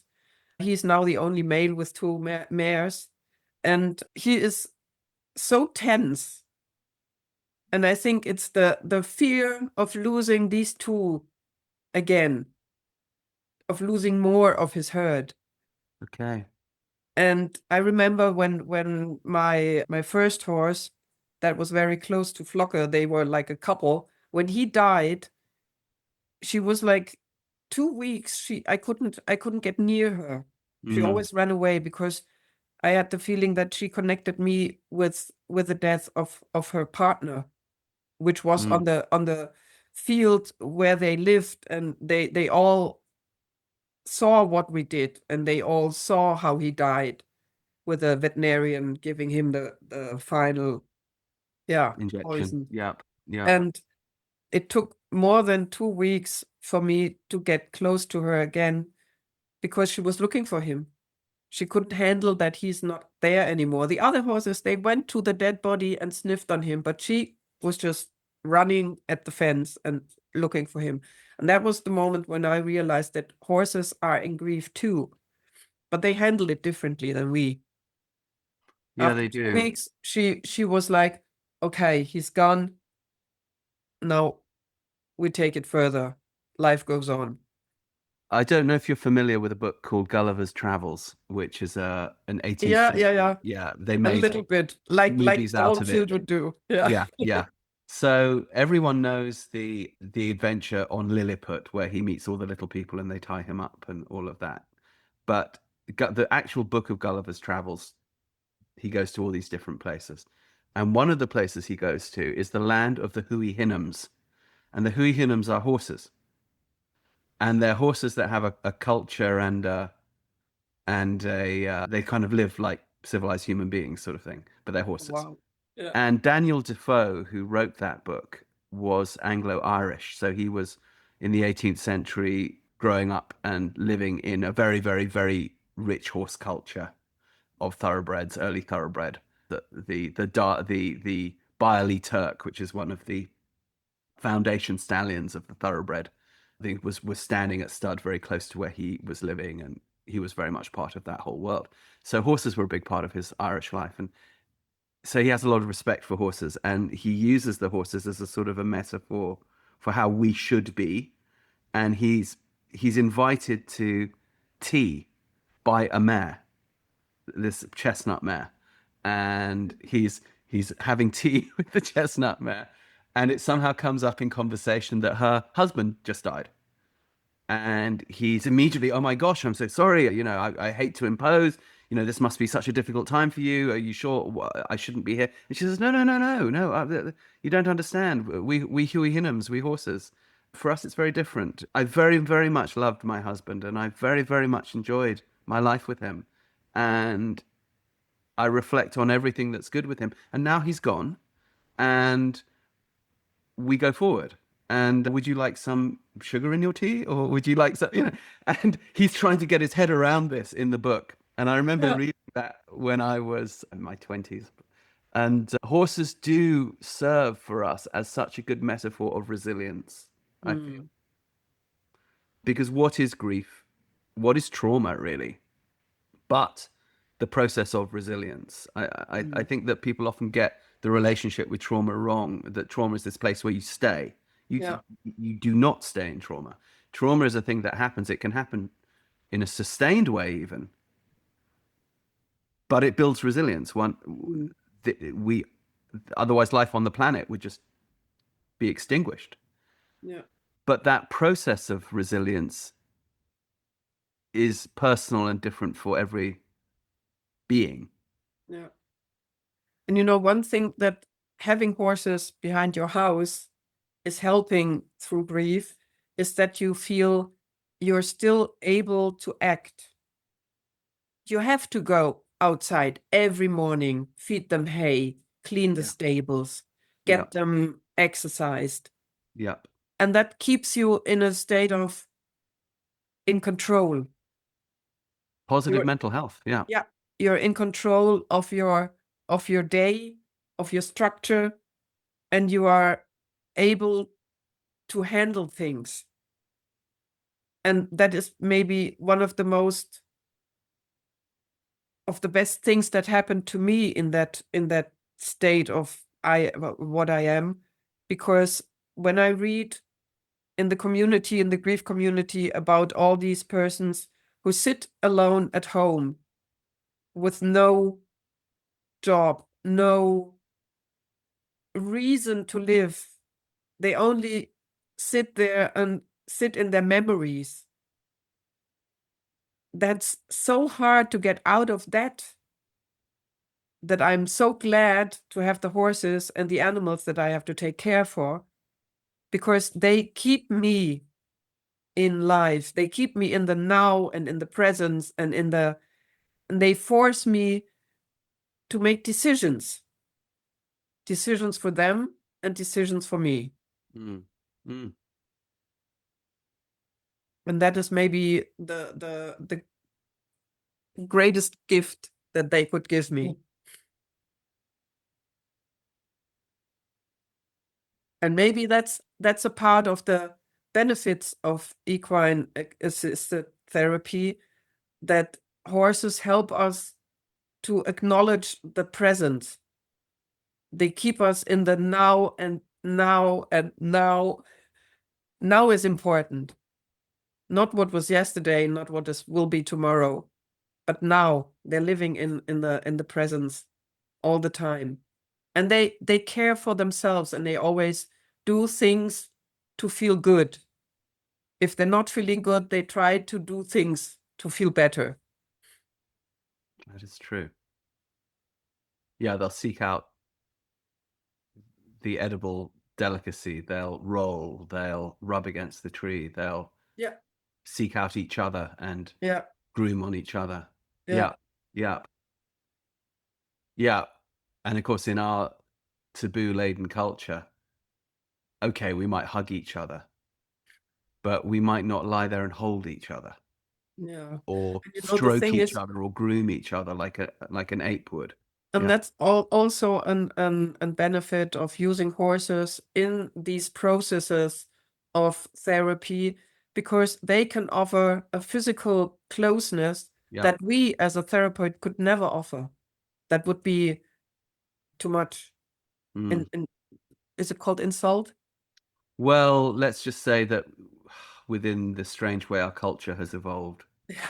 the very thing that would be the most help is the very thing that we probably are not allowed to give. Yeah, that's But the thing. luckily, our horses can. Yeah. Yes, and that's the thing. It's innocent to hug a Yes. horse and to stay there for at least 10, 15 minutes, as long as you Absolutely. need it. Or if you lie on the back of a horse, you Yes. can just inhale the healing for as long as you need it, and the Yep. horses will give it to you. Yep. Yep. Yep. And they always feel warm because their body temperature is higher than ours. And they always feel soft.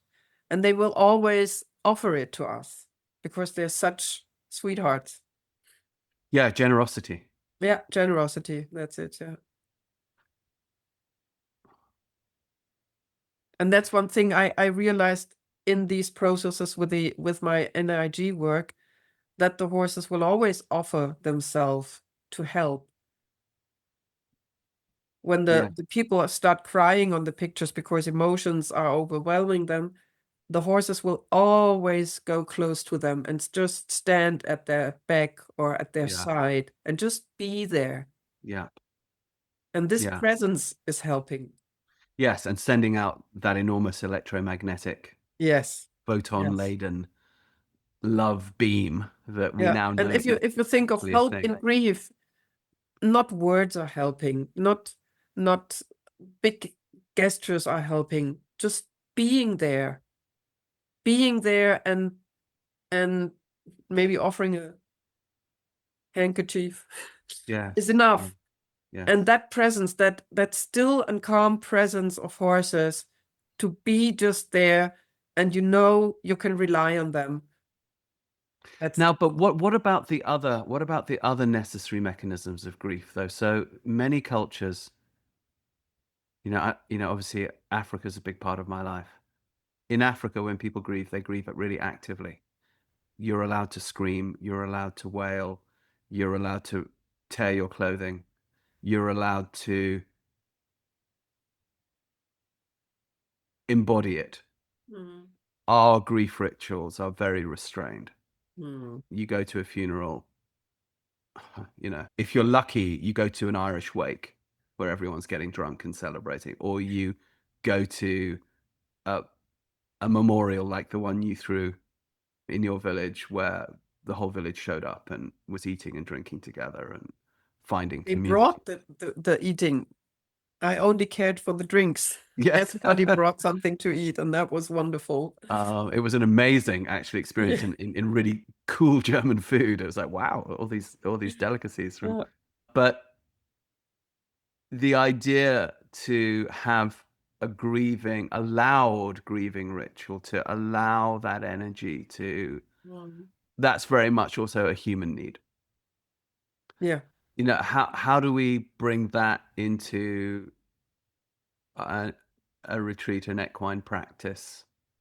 We need both. We need that quiet presence, but we also need.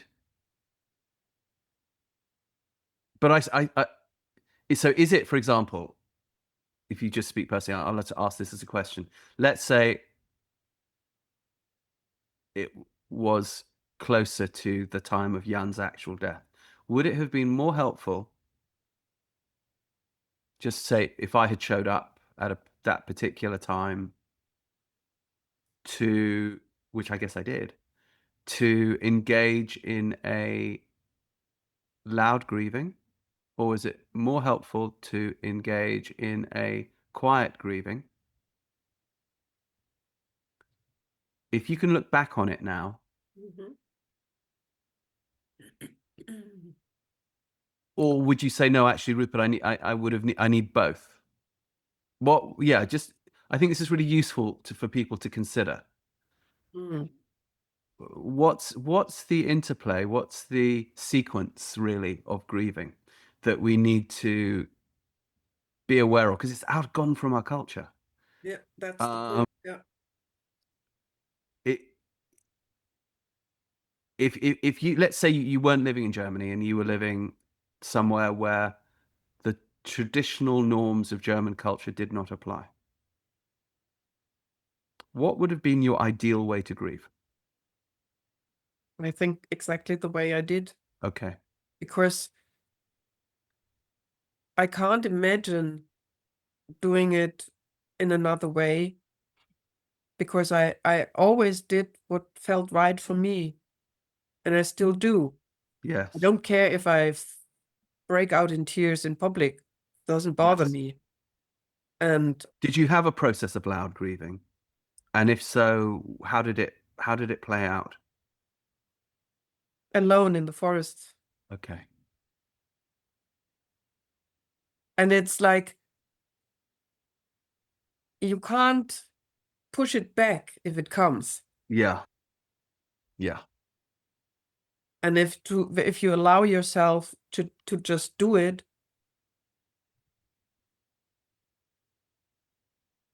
and I think it's wrong to say people how they have to behave in grief. Absolutely. It's actually more to allow them to feel what they need and give them the room and the possibility to do that, Yeah. what's inside them. If it's screaming, then scream. If it's being quiet, then be quiet. You know, the thing is, one funny thing is, Jan and I had the ritual when we were sitting on the sofa in the evening, that he was putting either his feet on my lap or his head on my lap. And I was always either massaging his toes or I was scrabbling his skull. Oh, so after maybe he he- came a little bit higher up the hierarchy of affection than And after he just was your horse. dead, I was sitting on the sofa and my hands had nothing to do. And I was like, I have to do something. And it was not cuddling the cat or cuddling the dog that would help. And I started knitting. Okay. And I started knitting. I wanted to knit a sock, like a sock without the foot, Stulpen. Yeah. And I knitted and knitted and knitted. And then suddenly I felt, oh, it's far too long for a Stulpe. And I said, oh, I don't care. I just knit. And I knitted and knitted and knitted for, I think, 6 months. And the Stulpe I made is now like 7 meters long. And I didn't care because I felt it felt good for me to sit on the sofa and knit. Yes. And I had the pleasure of, oh, which wool will I take now? Which color is my grief at the moment? Which color will suit me? And so that the thing that happened is a colorful, multi mixed up. It looks like a snail house, like a Schnecke. But if I roll it out, it's like 7 meters long. And suddenly I felt, now it's okay. Interesting. Now I don't need it anymore. And I think if we give people the possibility to do what they feel, what helps, and allow them to do that, that's more than we can ever help anybody. And now what you've done, of course, is you've created a sacred object, right? You've created a shamanic object. I can Our imagine that. Schnecke. Yeah. Yes, it's a snail. snail. Oh, and isn't it interesting that I was going to ask you this, but I didn't want to interrupt you. When you were doing your NIG thing in the early stages of Jan's cancer, Yeah. and you drew the happy granny, Yeah. the The happy widow, granny. The happy widow.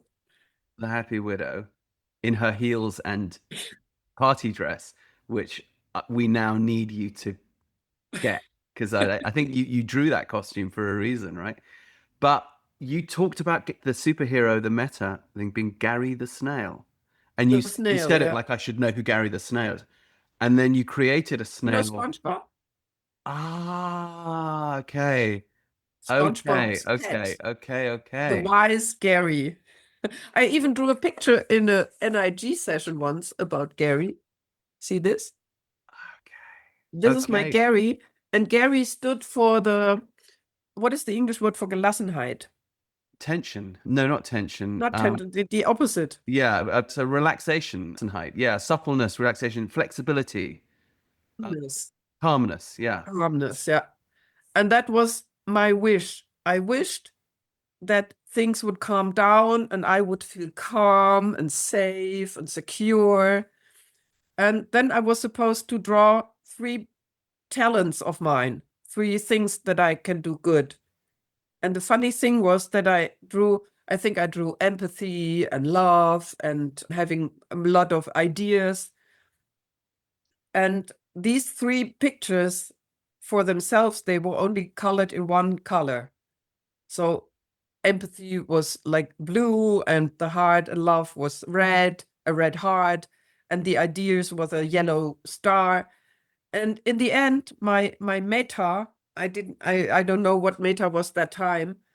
When meta was looking at these pictures, it said, well, in Gary's house, all these pictures, all these colors are already there. So my Gelassenheit is already in me. And realizing that it all is already there made me calm. Isn't that funny? It is. And now you've knitted it. And now I knitted it right. I'm just thinking that if you're going on, you know, if someone's coming to your retreat, I think that knitted Gelassenheit, that knitted Gary the snail shell, 7 meters long, could be an object that could bring great insight and comfort at the same time. Yeah. And also serve it as an inspiration of what, because I think we often do this when we're in pain. When we're in pain, we throw ourselves into a task. Yeah. It's a really necessary thing. I remember the first time I really got my heart broken. I went from being a student who couldn't give a shit about his grades to I threw myself into my degree. Okay. You know, and I became like the best researcher and began to write, actually.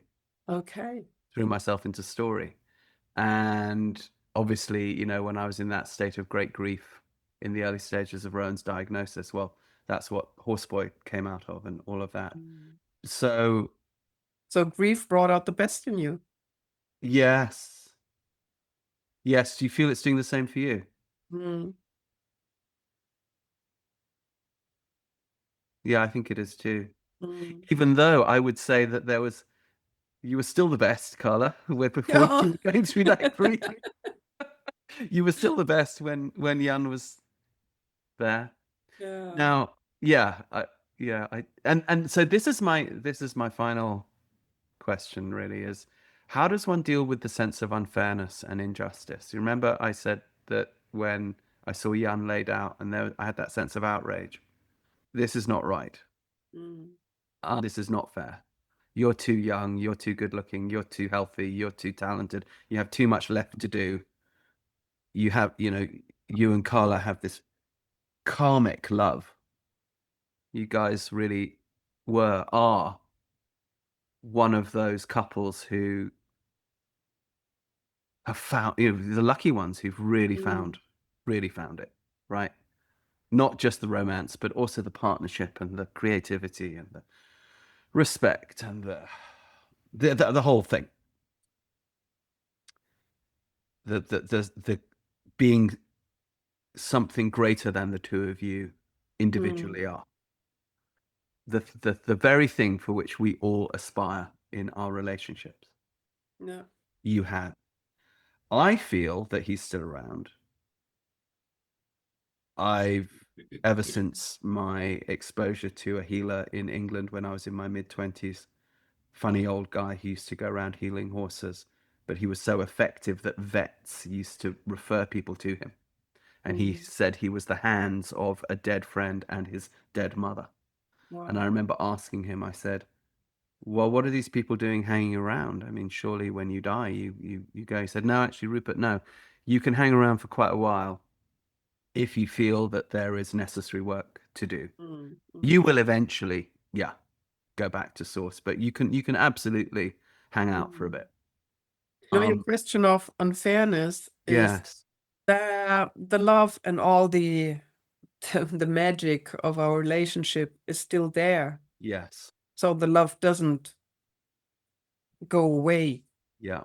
And if you ask why did that happen, you will never find an answer. Mm. We don't have it in our hands when we leave this planet. I could Yeah. walk with a dog in the forest and a branch fall down and hit me.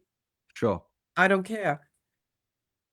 The thing is, it's not effectful if you ask for the why did that happen, and if you say this is not. But it is a natural question nonetheless. It is a natural question, but it's none that can be answered.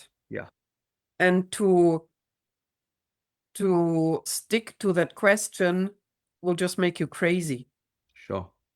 So the healthiest thing is to say everything has a reason. I don't know the reason now, but maybe someday I will. Yeah. And I have made the experience in my life that I often had to start at point zero. Mm. And every time it got better than before. Mm. Mm. Mm.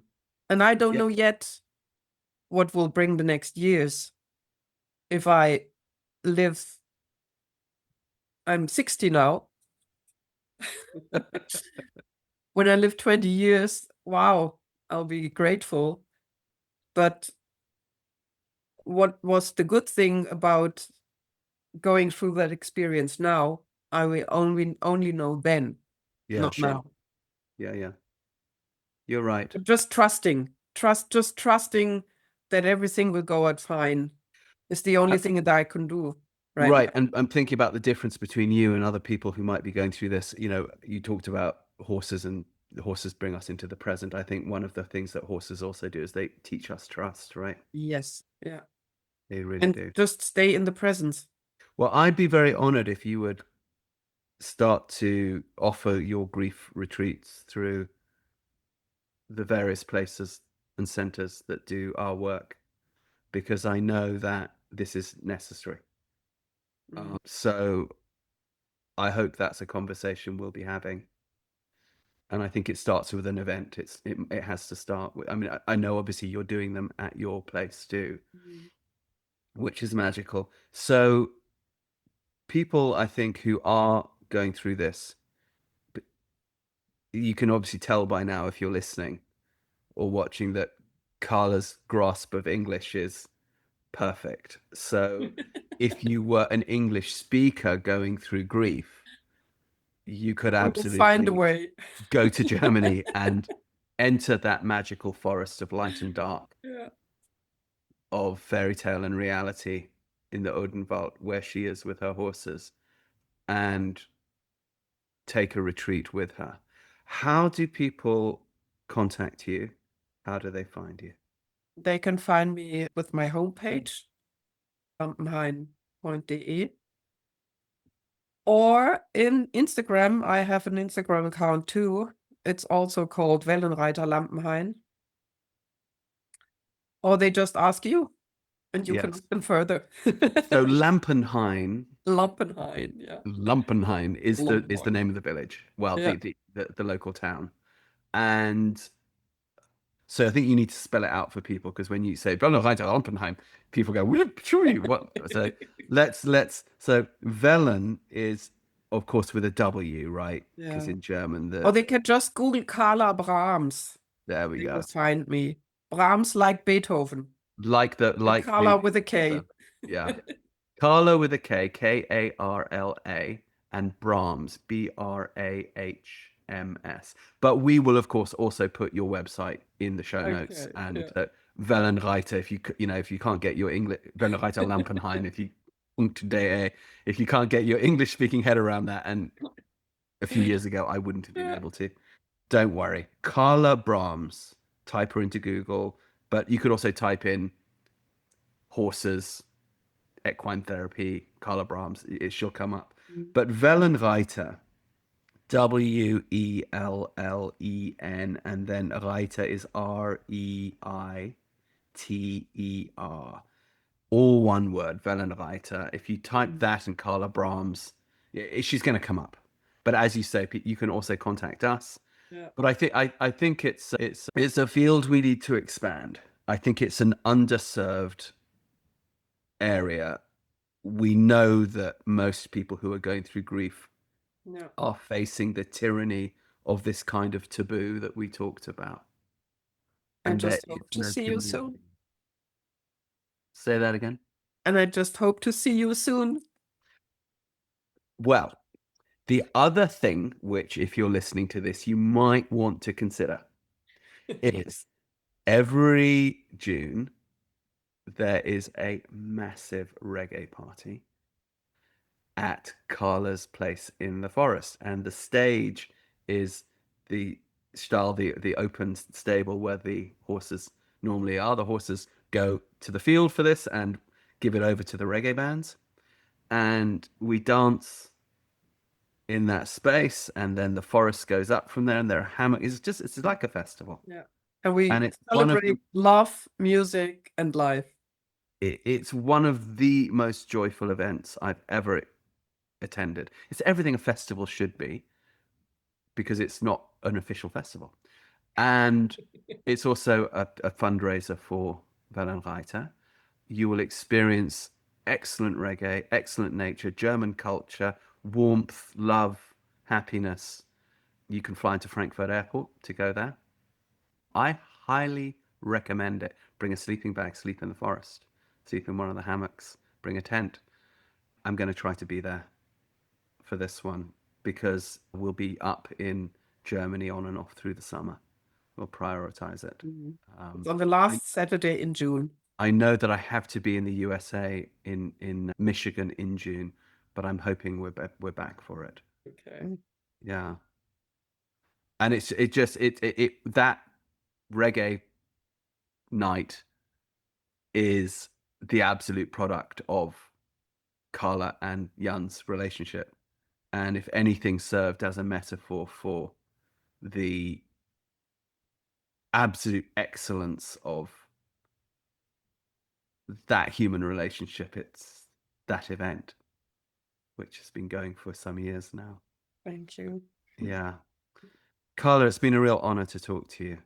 Same. Always. So until soon. Until soon. Yeah.